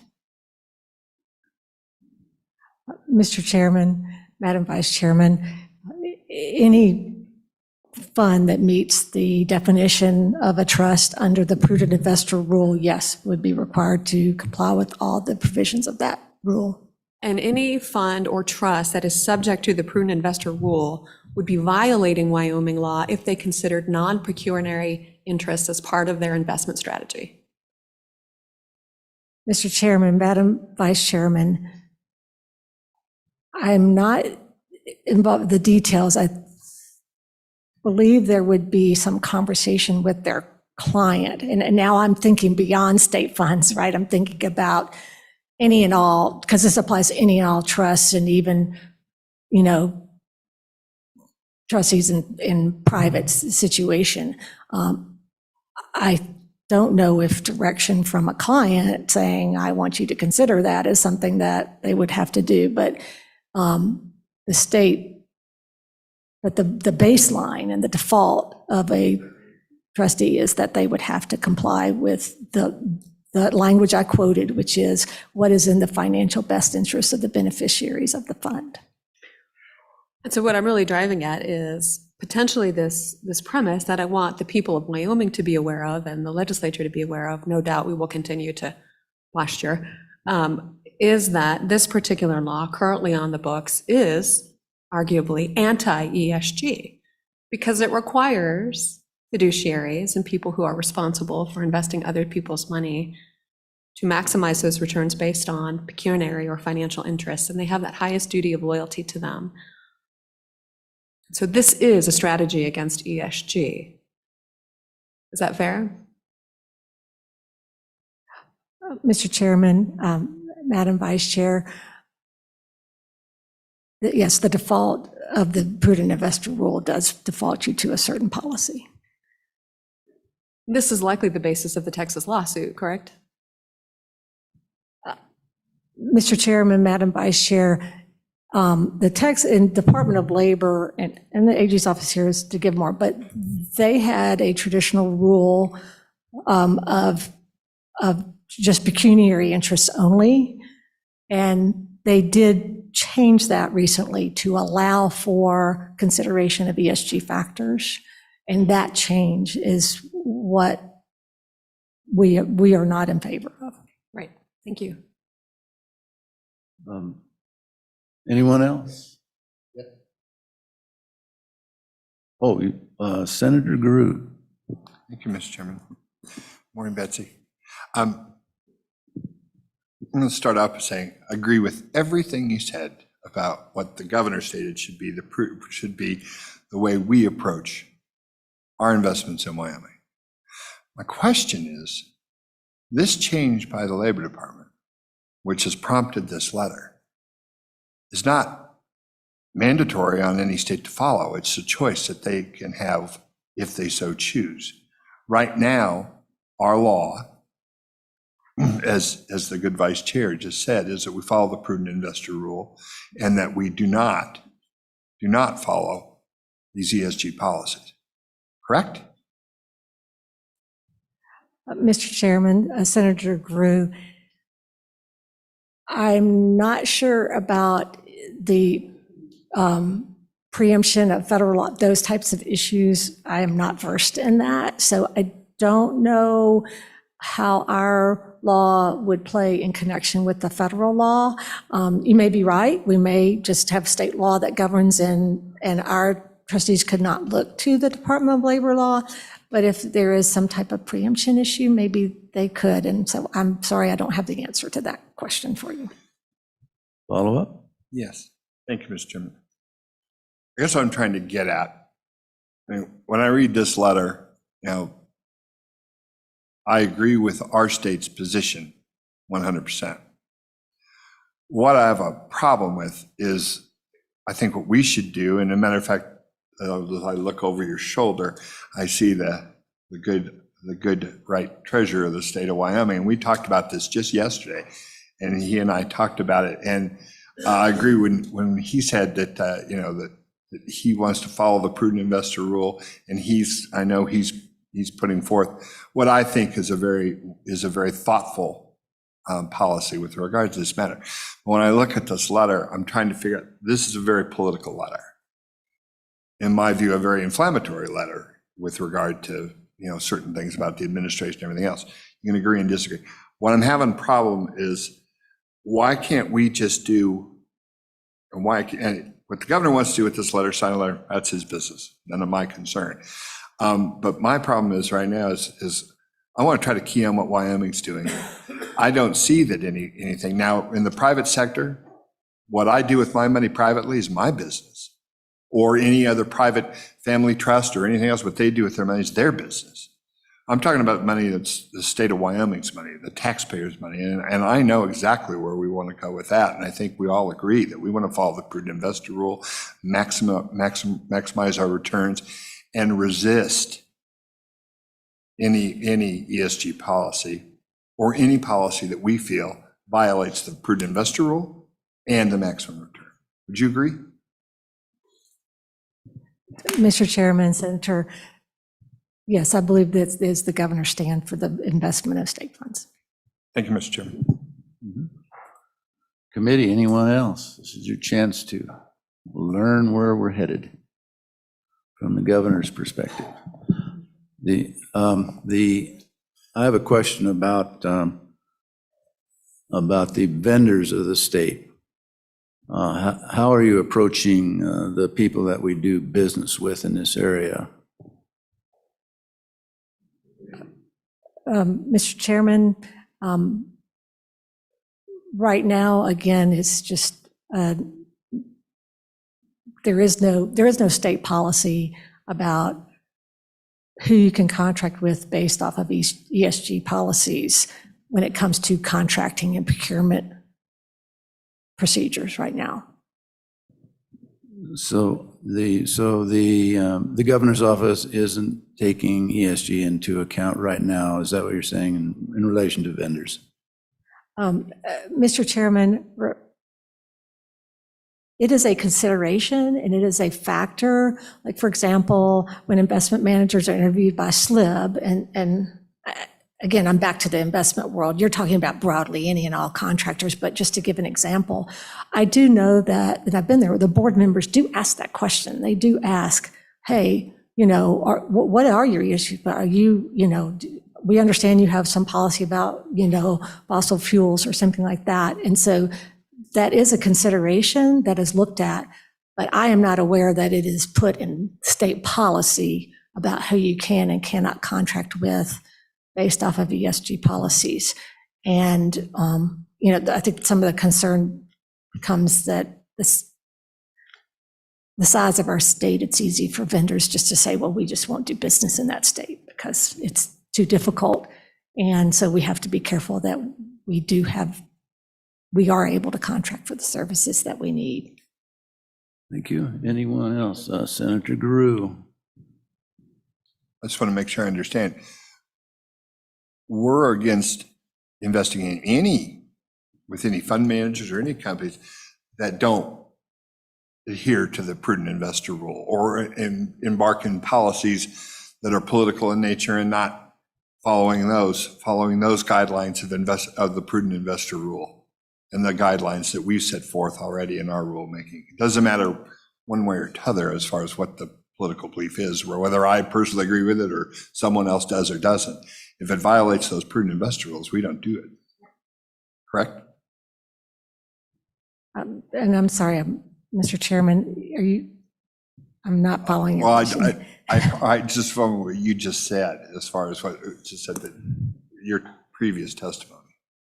But that is what we do. Mr. Chairman, the board member in an investment, the board members can ask any question they want as to who they think is the best investor. And if they believe that a policy means that maybe that will not result in the best risk-adjusted return for the state, then that is a factor in their decision on who they decide would be the best investment. Thank you. Committee, anyone? One last question I have for you is just rolling it back to state level efforts. Is there any things out there that you're considering in statewide efforts other than what the Treasurer's Office is doing? I mean, is there any scope outside of that you're considering in addressing ESG issues such as, I raised the issue of vendors, possibly relationship with banks, or what are you talking about in this area, I guess, in your office as potential state level activities? Mr. Chairman, right now, our office, again, does not want to consider ESG factors, yes or no, and we believe that how the state's proceeding right now, you talked about procurement, we talk about investments, and those right now, those are certainly not, again, he is against any type of ESG influences here in the state, and we would certainly not want any we are not, I'm sorry that I'm struggling here, but there is no policy that, yes, we want somebody because, they support renewable energy, right, or something like that. There is no policy or consideration of that right now. And so I think right now we like the status quo of being, I guess I would say, somewhat neutral about anybody's ESG policy. And we think that that serves the state best with its investments to get the best return for its beneficiaries. It serves the state best in getting the best contractors for work here done in the state. And so we believe right now the status we have is in the best interest of the constituents of the state of Wyoming.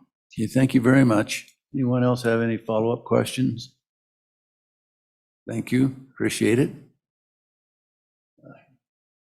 Let's hear from the Treasurer's Office, and then after that, we'll hear from the Attorney General's office.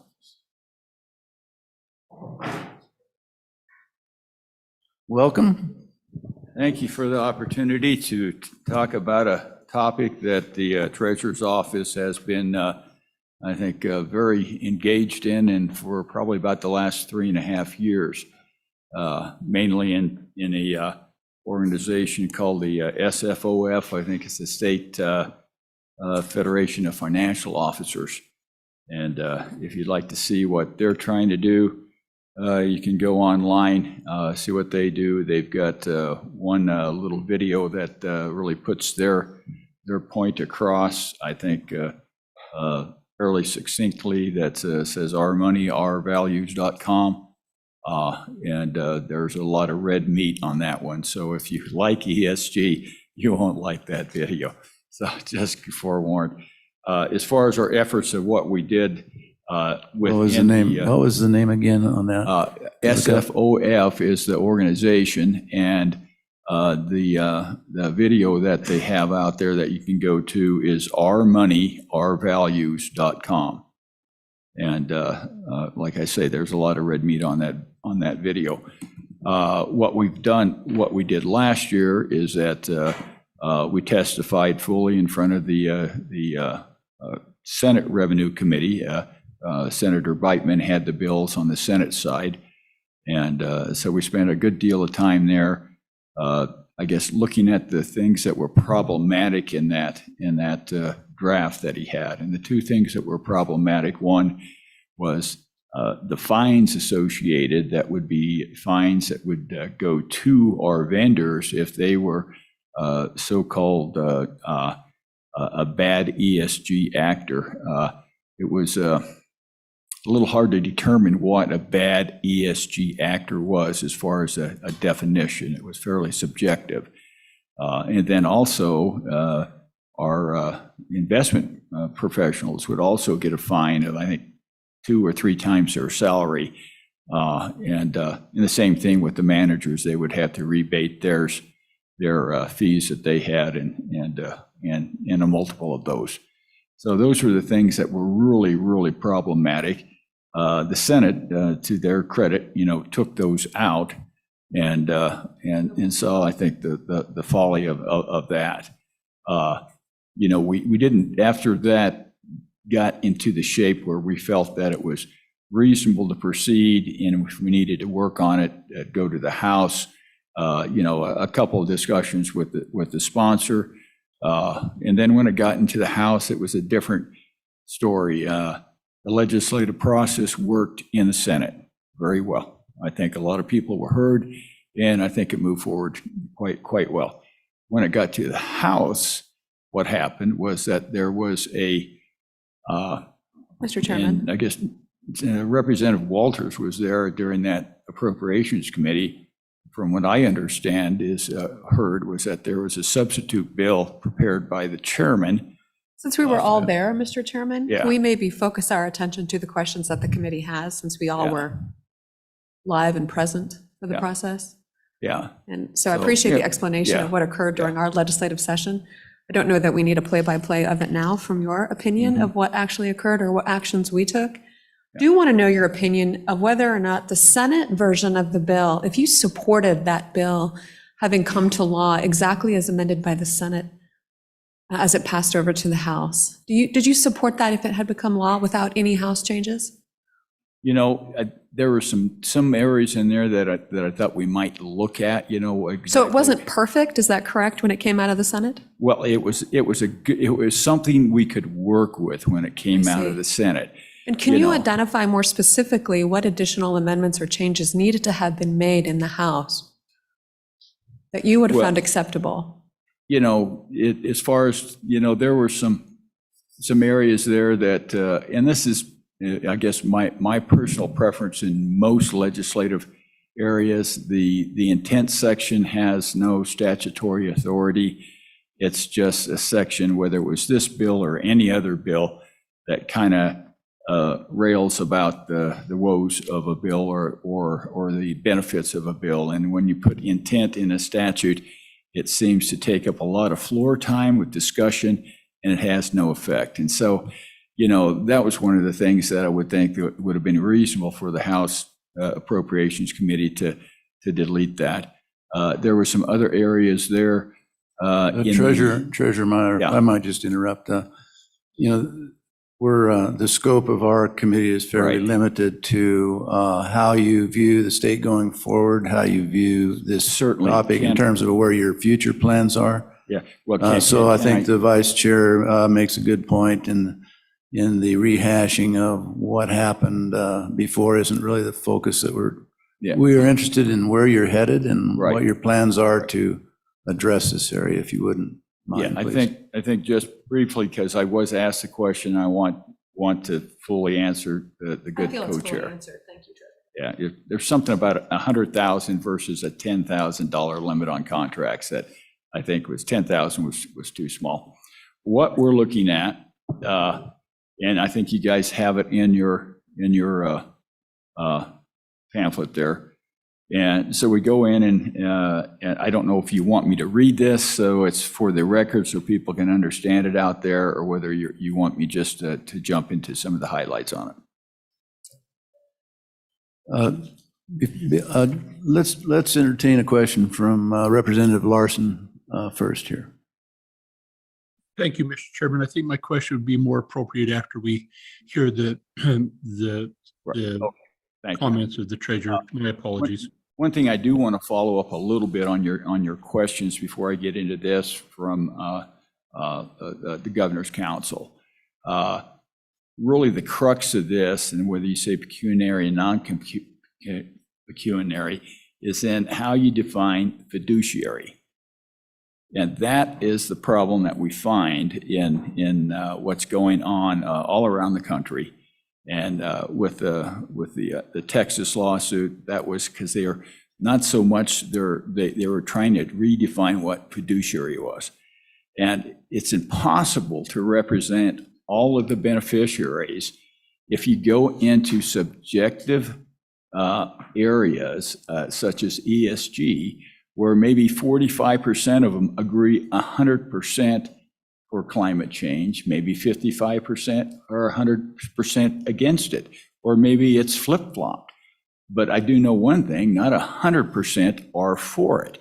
And so when you have a class of beneficiaries and you're trying to be a fiduciary, you have to be a fiduciary to all of them and represent them. It's impossible to represent all of those.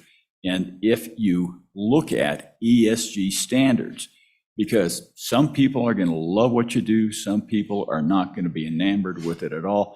And frankly, you fall short of being a fiduciary. So if you have,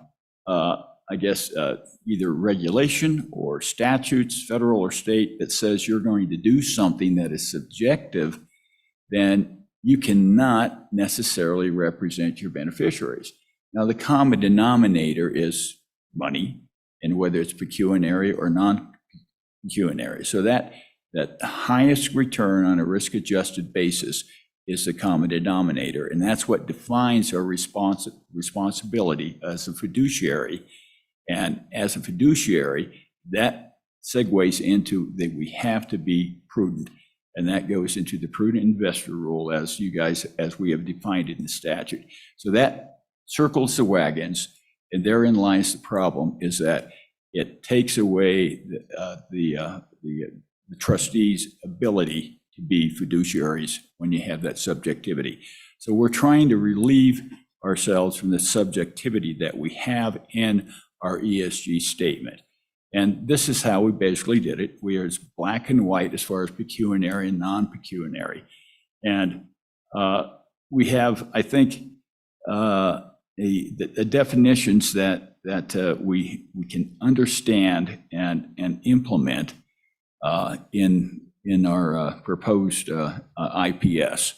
And the IPS, basically, from the way that is structured, it is in each one of our contracts that the managers or vendors have to adhere to what's in our investment policy statement. So they're subject to it, and we're subject to it. Just so you know, everybody who's involved in that. So we say pecuniary factors do not include the furtherance of social, political, or ideological interests, and essentially those are all areas where essentially have really nothing to do with money. And so we say those are the ones that aren't.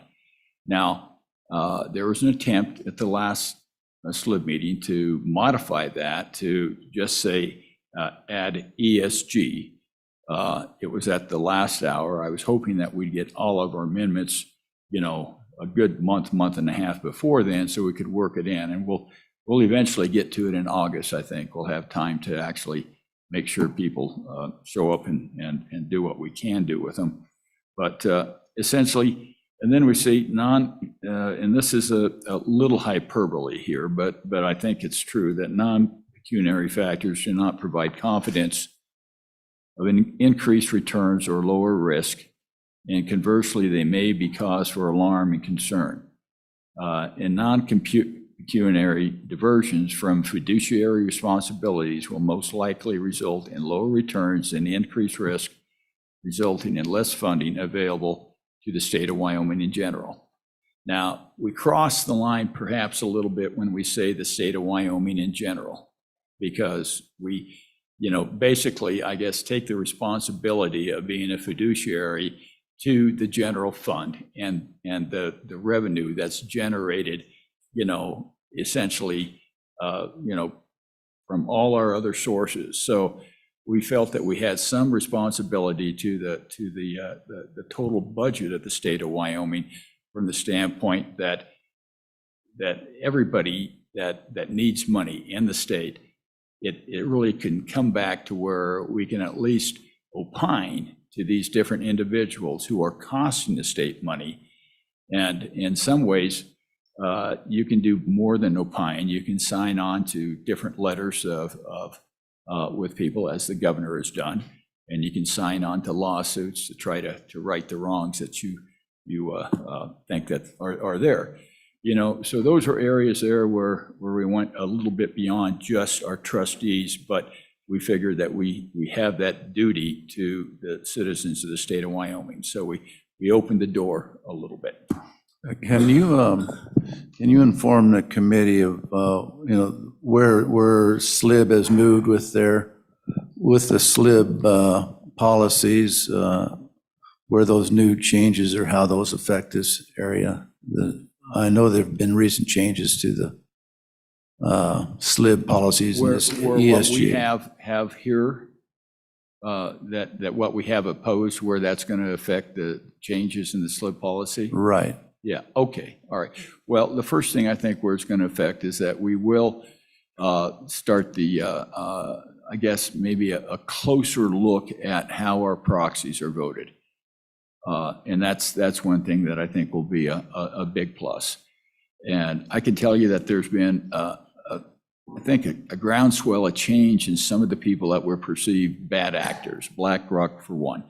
3 years ago, BlackRock would not allow proxy voting by the people that they managed money for. It's just like, no, this is our deal. We do it. And you guys, it's your money, but we're going to vote the proxies. Now they've changed their tune almost 180%, where they'll allow that. They actually have a menu of different kinds of proxies that you can vote. And the same thing with the State Street, which is one of the largest investing firms out there also in index funds. So, and they basically had the same I guess, attitude of BlackRock, to the extent BlackRock does own quite a little bit of State Street, and so that might have been a tie there. But yeah, so that's changed quite a little bit.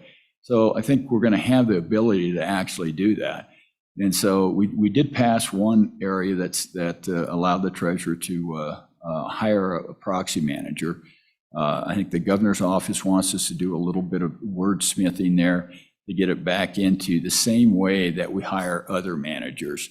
And that process is basically that we go through RVK, we go through the IFC, we go through the SLIB board, and they hire and they fire. Now we can fund and defund managers without, basically the SLIB or the IFC, but they wanted to try to get that back on the same level, I guess, of the internal investment.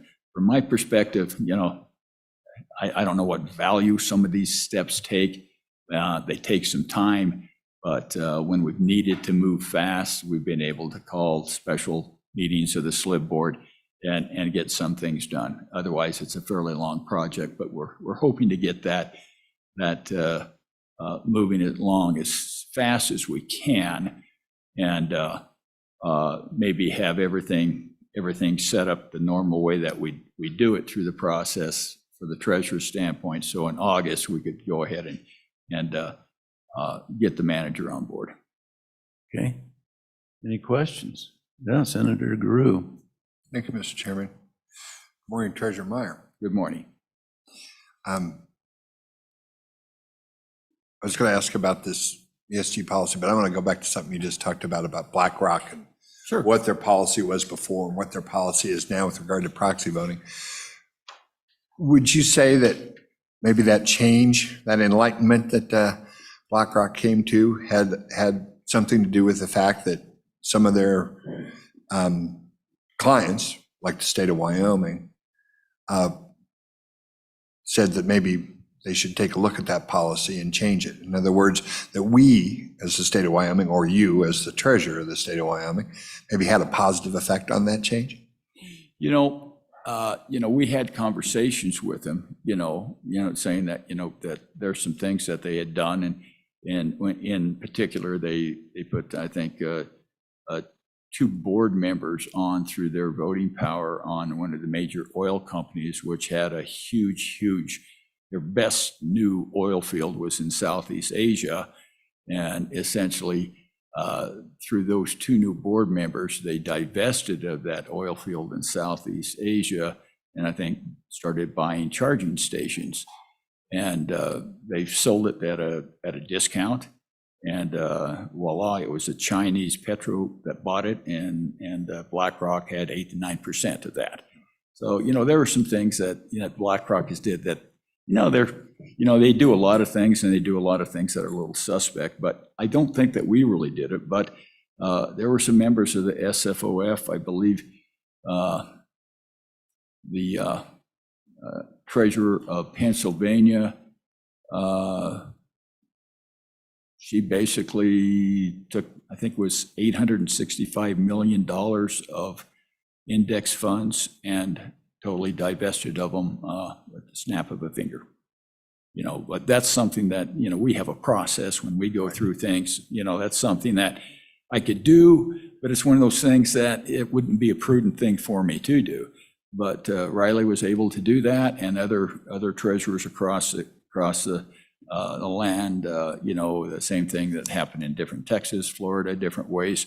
They lost, I think, it was billions of dollars worth of assets under management in a very short time. So it was a wake-up call for them, and I think that it's necessarily that it kind of gives them a little bit of cover not to go all one way or the other way, and maybe focus their attention on what we want them to do, and that's to make money for us, and Larry Fink's letter in the last one has said absolutely nothing about ESG. That's the CEO, president, or whatever, of BlackRock.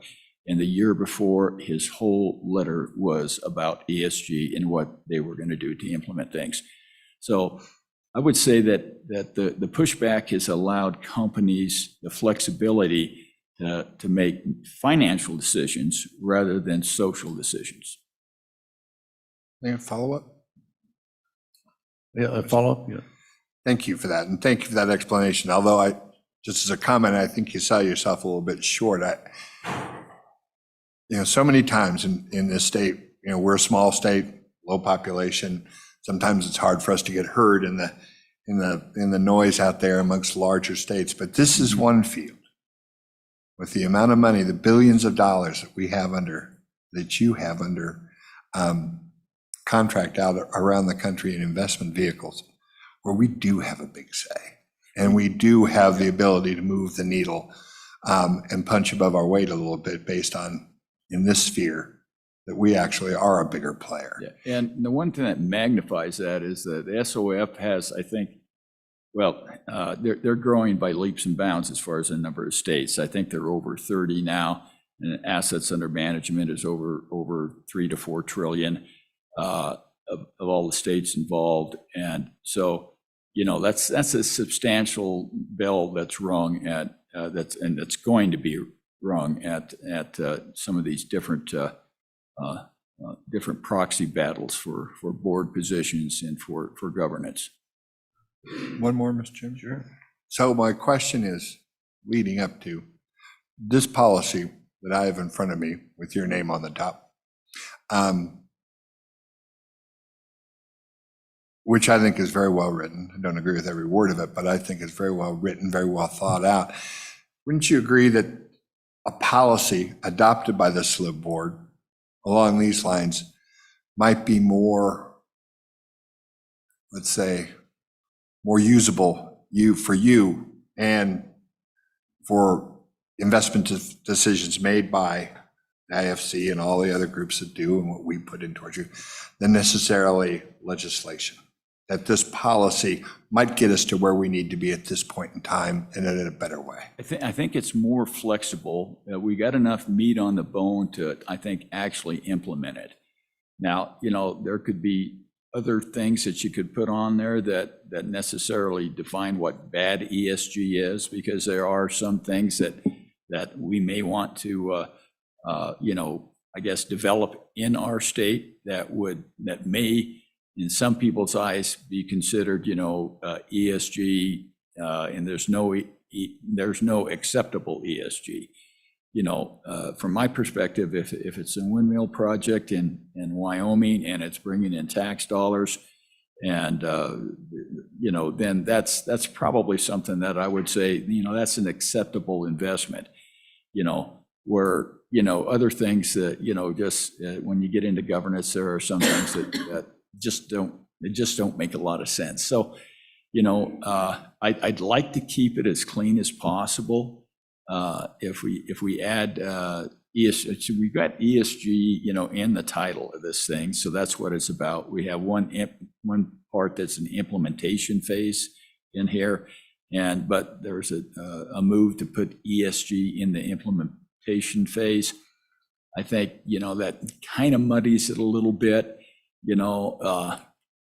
I guess if we're going to run it, I think the same way. So, and the thing is that if we don't get this cake baked just right, it's a lot easier for the SLIB board to say, okay, we got to tweak this a little bit so we get to do what we need to do, and we have the as the pecuniary, non-pecuniary part of it was signed off by the IFC.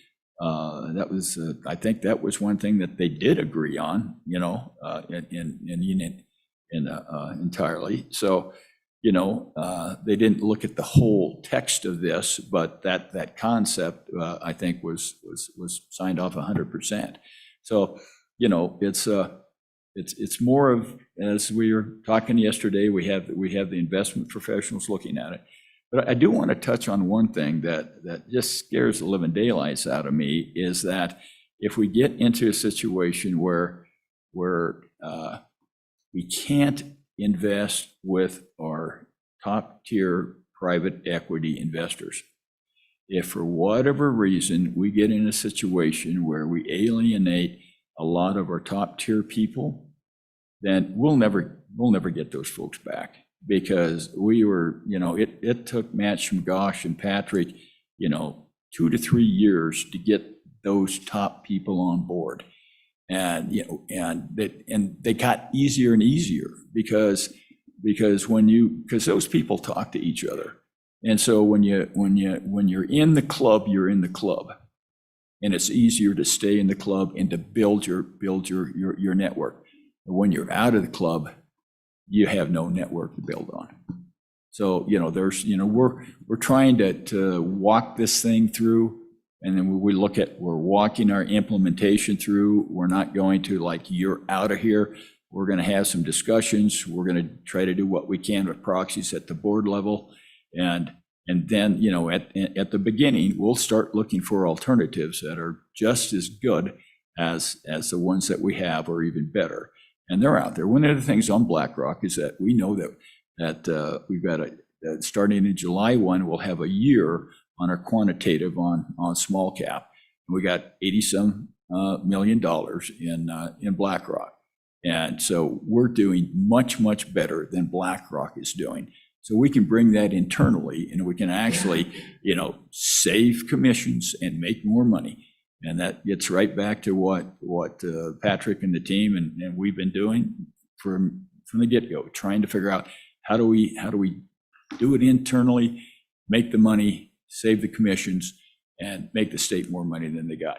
And if we can do it by defunding people that aren't exactly helping us in our industry and in our economy in the state, fine. Thank you. Representative Larson. Thank you, Mr. Chairman. And this is, Mr. Treasurer, this is kind of a follow-up to Senator Gru's question to you. I don't know that I really got the answer from all that you just expounded on.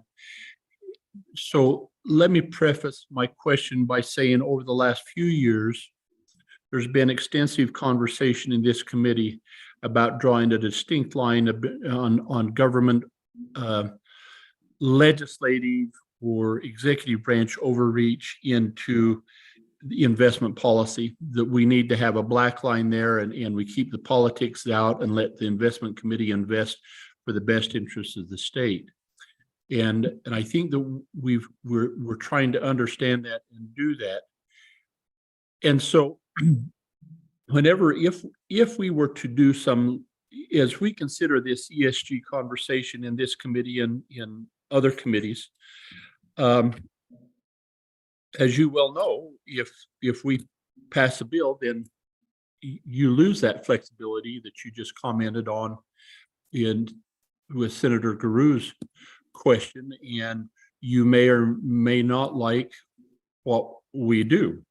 And so, but yet I hear you somewhat lamenting over the fact that there wasn't a bill come out of last session. So here in a nutshell, to give us guidance, Treasurer Meyer, would you prefer to be able to develop your ESG policy through your investment policy, or do you want it done through legislation?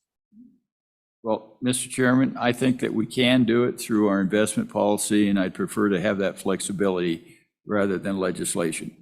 Thank you. That's what we needed. So we didn't miss the boat. You That's need long and short of it.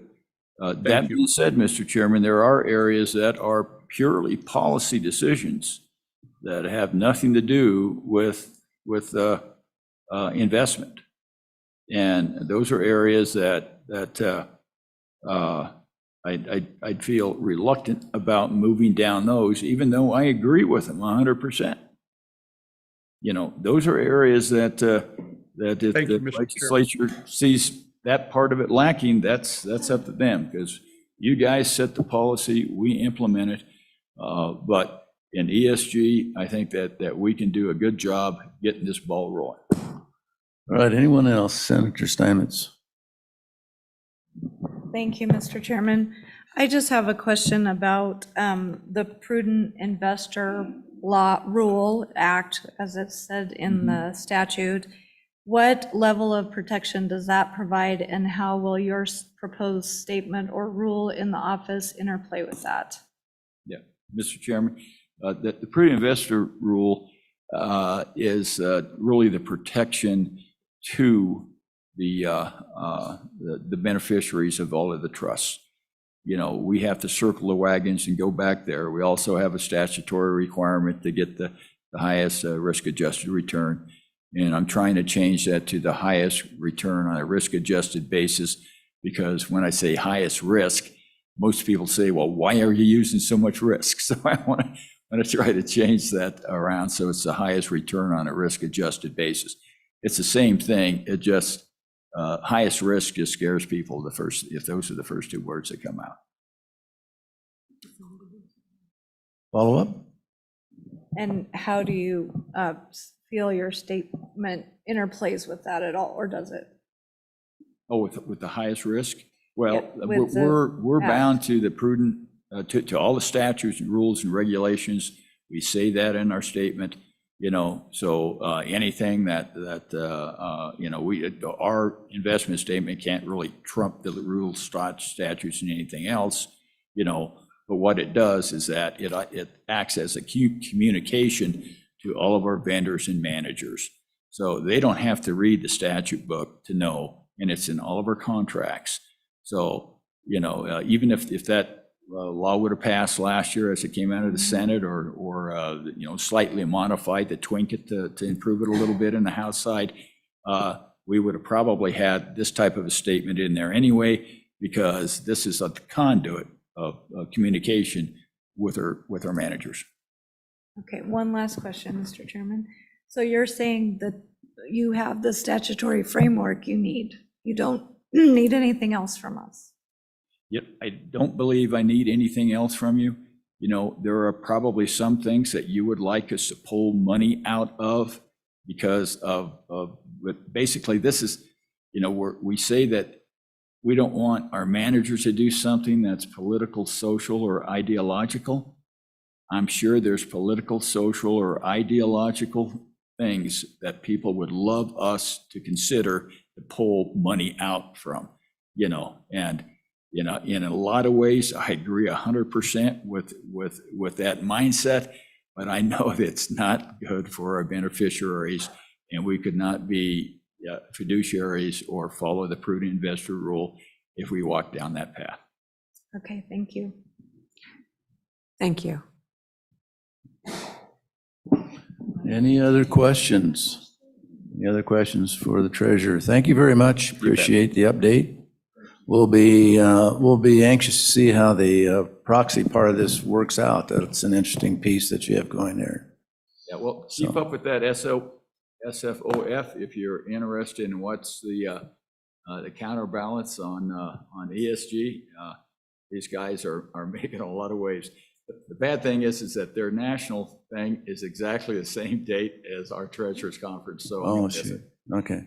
Yeah, thank you very much. I'd like to invite the Attorney General's office to the podium to update us on the latest in legal matters.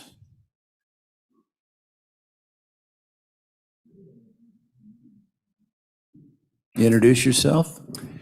Yes, good morning, Mr. Chairman, Madam Vice Chair, members of this committee.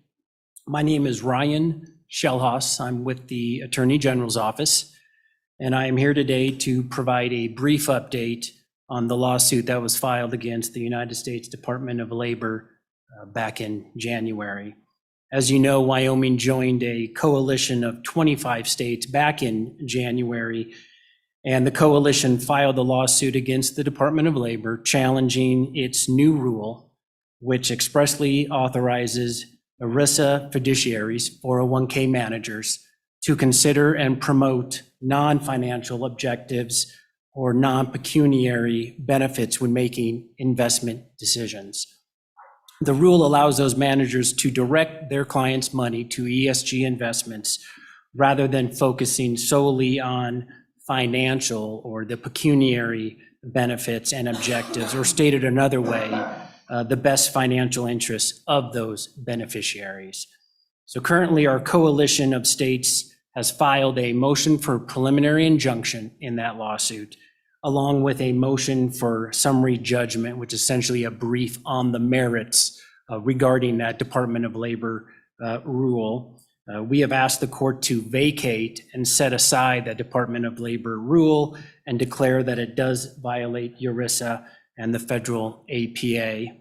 And today, in fact, the Department of Labor will file their final merits brief in that matter, and the case will then be ripe for the judge to make a decision. And I would expect no hearing has been set on the merits of the matter or on our preliminary injunction yet, but I expect it will get set soon, and I would expect to see a decision from the court within 1 or 2 months.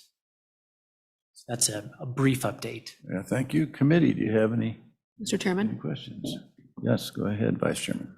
Thank you, Deputy. I appreciate that update. I also support Wyoming's participation with the 25 states. I anticipate our success to come short with. Just a quick question, though, as to how this came to be.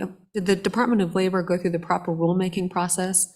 If so, did anyone from the state of Wyoming provide a comment as part of that rulemaking process that would be contrary to the implementation of this rule?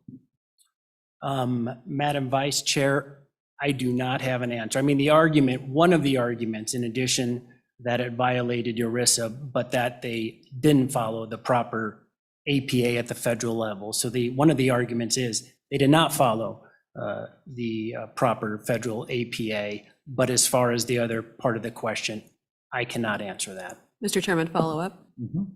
I do appreciate that's part of the lawsuit, and hopefully we will succeed on that portion as well. Was there a public comment period? Do you know that?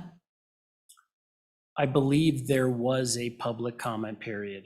And as part of that public comment period, did the Attorney General's office, the Treasurer's office, the Governor's office, or anyone else in the state of Wyoming, the Wyoming retirement system, provide any public comment to the Department of Labor contrary to that position before we felt the need to sue and join 25 other states for this disastrous policy? I do not have an answer to that, Madam Vice Chair. Anyone else?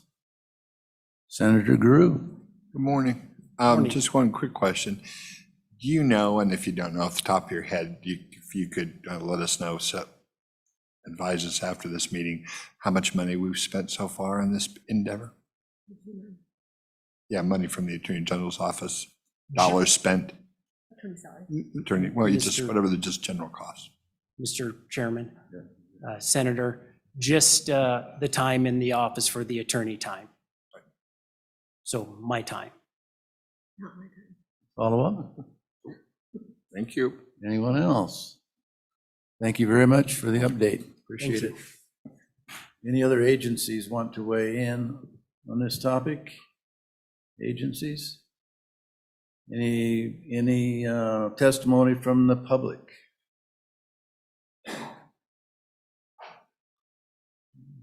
Welcome, state who you are, who you represent today.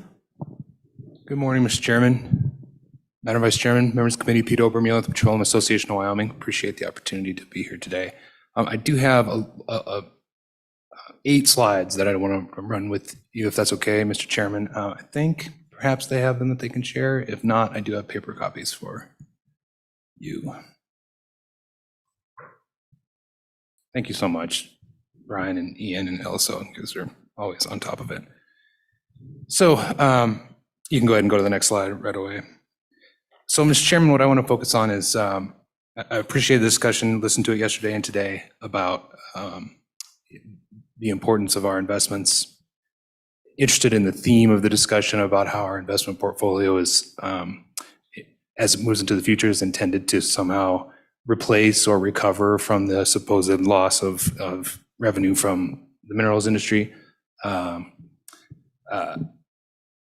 I think that's a long way in the future, to be honest, Mr. Chairman, but there are some significant pressures here, and what most of the discussion is focused on, is led by the questions from the Vice Chairman, is about prudent investor rules and what we do about our, how we actually invest, and a lot of the efforts at this body has been about trying to force some sort of different strategy about how we invest. It's not what I want to focus on. I want to focus on a challenges outside of the prudent investor rule, related to, the treasurer brought it up, related to specifically proxy and proxy voting, and how Wyoming's current portfolio is, despite our collective desire to not have our portfolio be involved in the cultural battles of the day, that our hand is forced.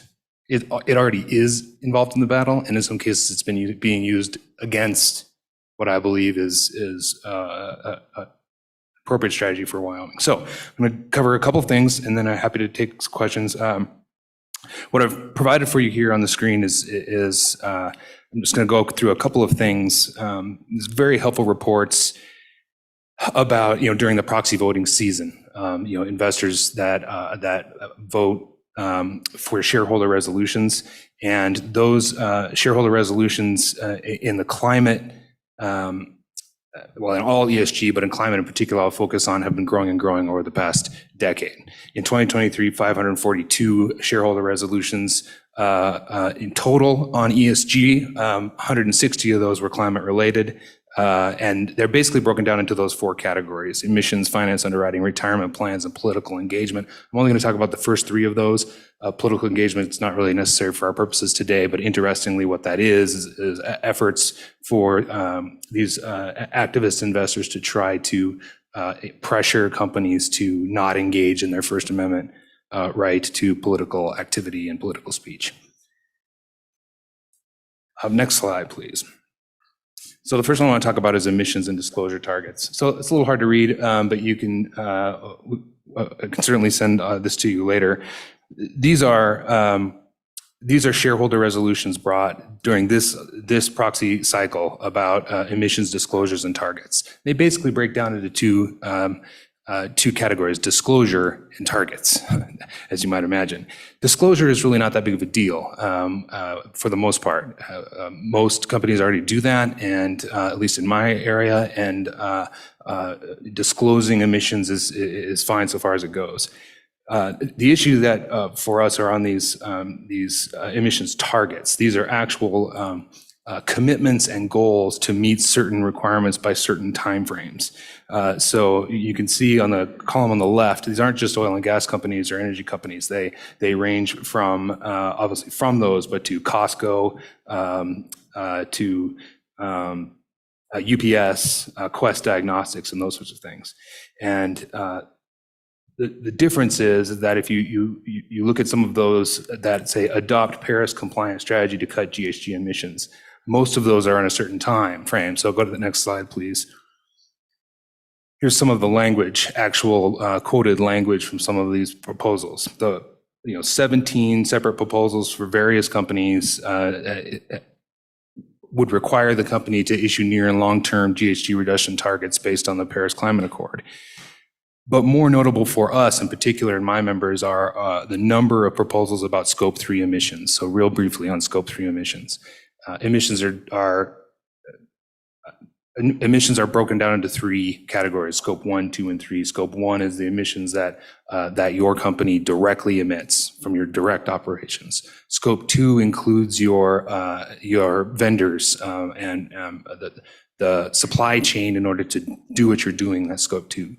Scope 3 is emissions related to every use and activity as a result of what you produce. So in the oil and gas space, Scope 3 emissions would be everything. And so a Scope 3 reporting requirement from, say, Exxon and Chevron would ostensibly be Scope 3 emissions for everything, everywhere, duplicated across both companies. It's unreportable because it's undefinable, and requiring via these these shareholder resolutions that these medium term. There's one targeted at a company that operates in Wyoming to set medium term reduction targets or Scope 3 reduction targets in the use of its products, et cetera, et cetera. Setting specific 2030 Scope 3 reduction targets can really only mean one thing: the elimination of the product. Next slide, please. But it's not all about that. So this one, moving into the underwriting and financial, which they call strategy and risk assessments. You can see all these are, again, oil and gas, but these are banks, insurance, et cetera, et cetera. In 2022, last year, there were quite a few shareholder resolutions that were asking these, requiring companies to end fossil fuel projects. Those didn't get a lot of support. So this year, they've backed off of that in a lot of ways and moved towards reporting and et cetera. But there are still quite a few, including one there at the very bottom, targeting JP Morgan, that would limit, the very last one on that screen there, limit end fossil fuel underwriting and financing. So it's not just about investing in oil and gas projects or that sort of thing. It's about investing in other sectors. So moving, next slide, please. An example of this. The New York City Comptroller has asked Bank of America and JP Morgan again to disclose, again, 2030 absolute greenhouse gas emission reduction targets for high emitting sectors, oil and gas and power generation. Again, 2030 absolute reduction targets is different than reporting requirements or goals, et cetera. Absolute targets is a different animal. Next slide, please. Moving on to retirement plans. Several proposals this year, all across the sector. I have listed two there as an example, Campbell Soup and Microsoft, about how their retirement funds will manage risk in investing in companies that contribute significantly to climate change. BlackRock's been mentioned today. They're not immune to these sorts of things. Activist shareholder proposal that asks them to focus climate-related investment stewardship and proxy voting to engineer decarbonization in the real economy. So next slide, please. So, Mr. Chairman, those are just some examples. Who's doing this? What's this about? I just pulled this one example, Climate Action 100+. There's many, many, many of these types of organizations that gather together global investors and push their particular policy goals. This particular one, 700+ investors commanding about 68 trillion in assets. I listed there just a few of the US-based owners that are signatories to this. So you can see states, cities, retirement systems, et cetera, et cetera. So like I said before, I agree that these retirement investments in our portfolios should not be part of this battle, but you can see that the battle is already engaged by our sister states and cities across the country. Mr. Chairman. Yeah, what? Thank you. Vice Chairman. Thank you, Mr. Obermueller. You know, it's my understanding that most of the companies that you represent through the Petroleum Association and others are actually actively participating in carbon reduction strategies, carbon recapture and investments in technologies, looking at, most recently Occidental Petroleum has a net zero plan. They are strongly supporting this instead of, they've taken a very probably prudent decision to recognizing the changing tide and are changing their business models to respond while still supporting oil and gas development. Right, so is there a way, the Wyoming way, quite frankly, is what I think of it, is to responsible energy development? Are we partnering here together? Is there any kind of communication happening for responsible energy development? Mr. Chairman. Go ahead. Vice Chairman Nethercott. I'm not sure I totally follow your question, but I think I might answer it when I finish my comments. But I'm glad you brought up Occidental, because so what Climate Action 100 does is it's the 700 investors are divided in two categories: owners listed here, and you can go to the final slide.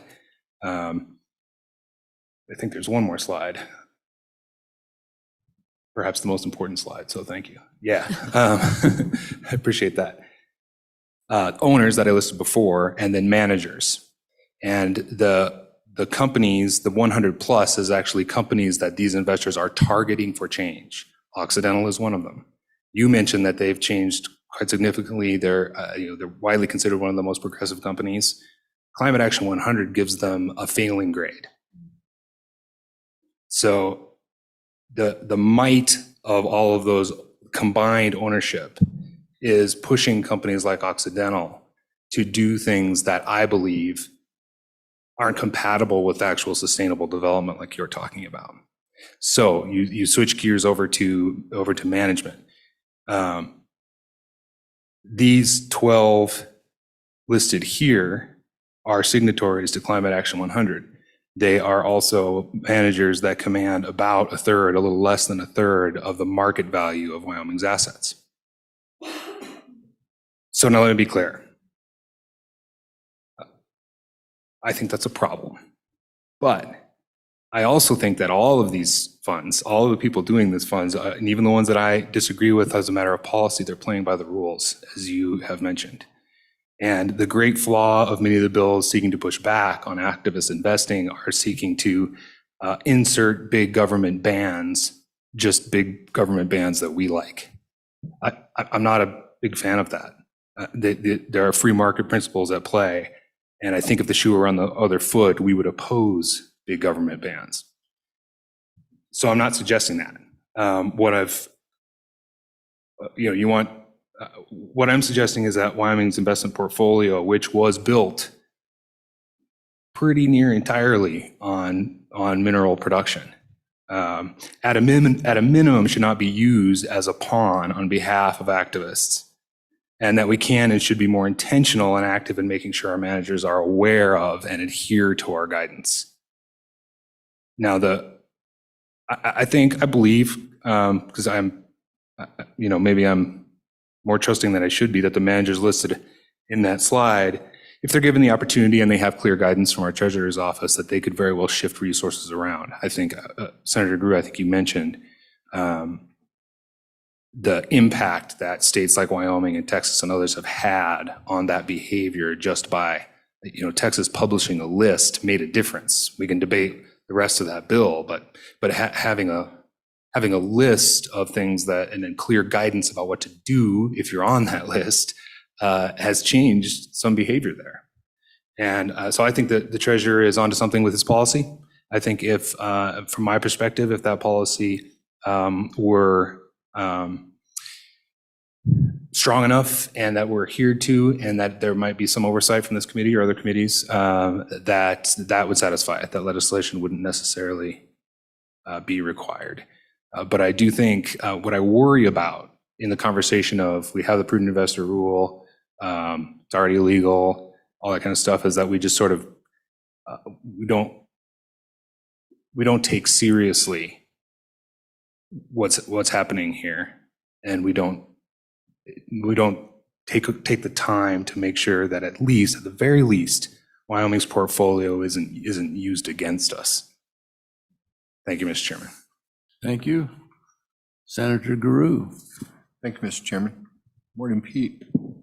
So I want to make sure I understand the Petroleum Association's view on, have you taken a position on this ESG statement by the treasurer?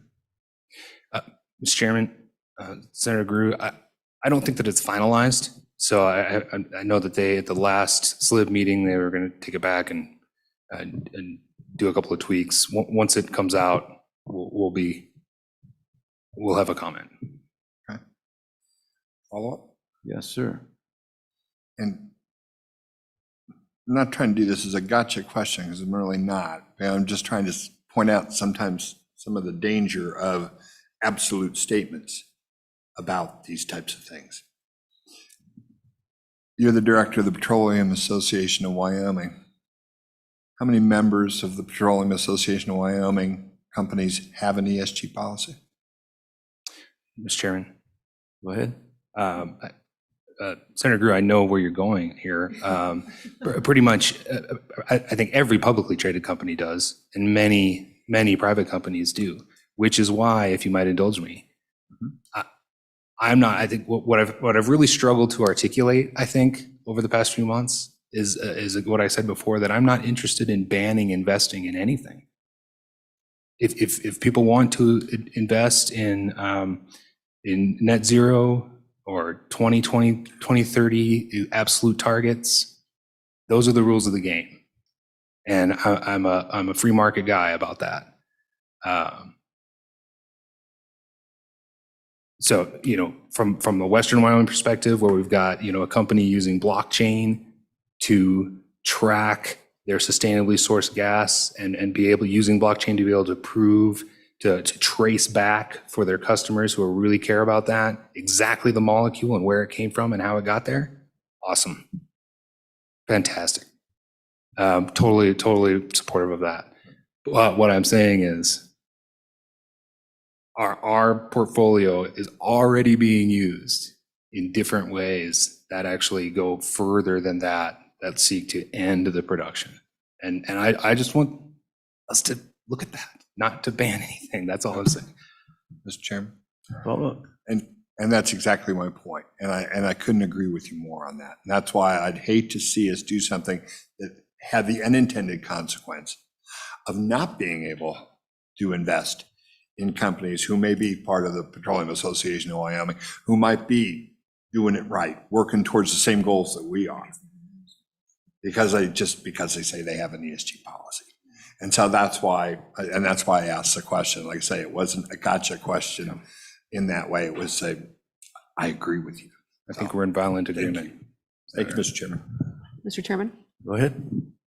So a thank you to the Petroleum Association for continuing to inform us for how Wyoming's industries are being threatened in ways that we have been unfamiliar with or maybe not as aware of. So thank you for that. Committee, anyone have any questions? Thank you very much. Thank you very much, Mr. Chairman. Any other public comment? Public comment? All right. Oh, come on up.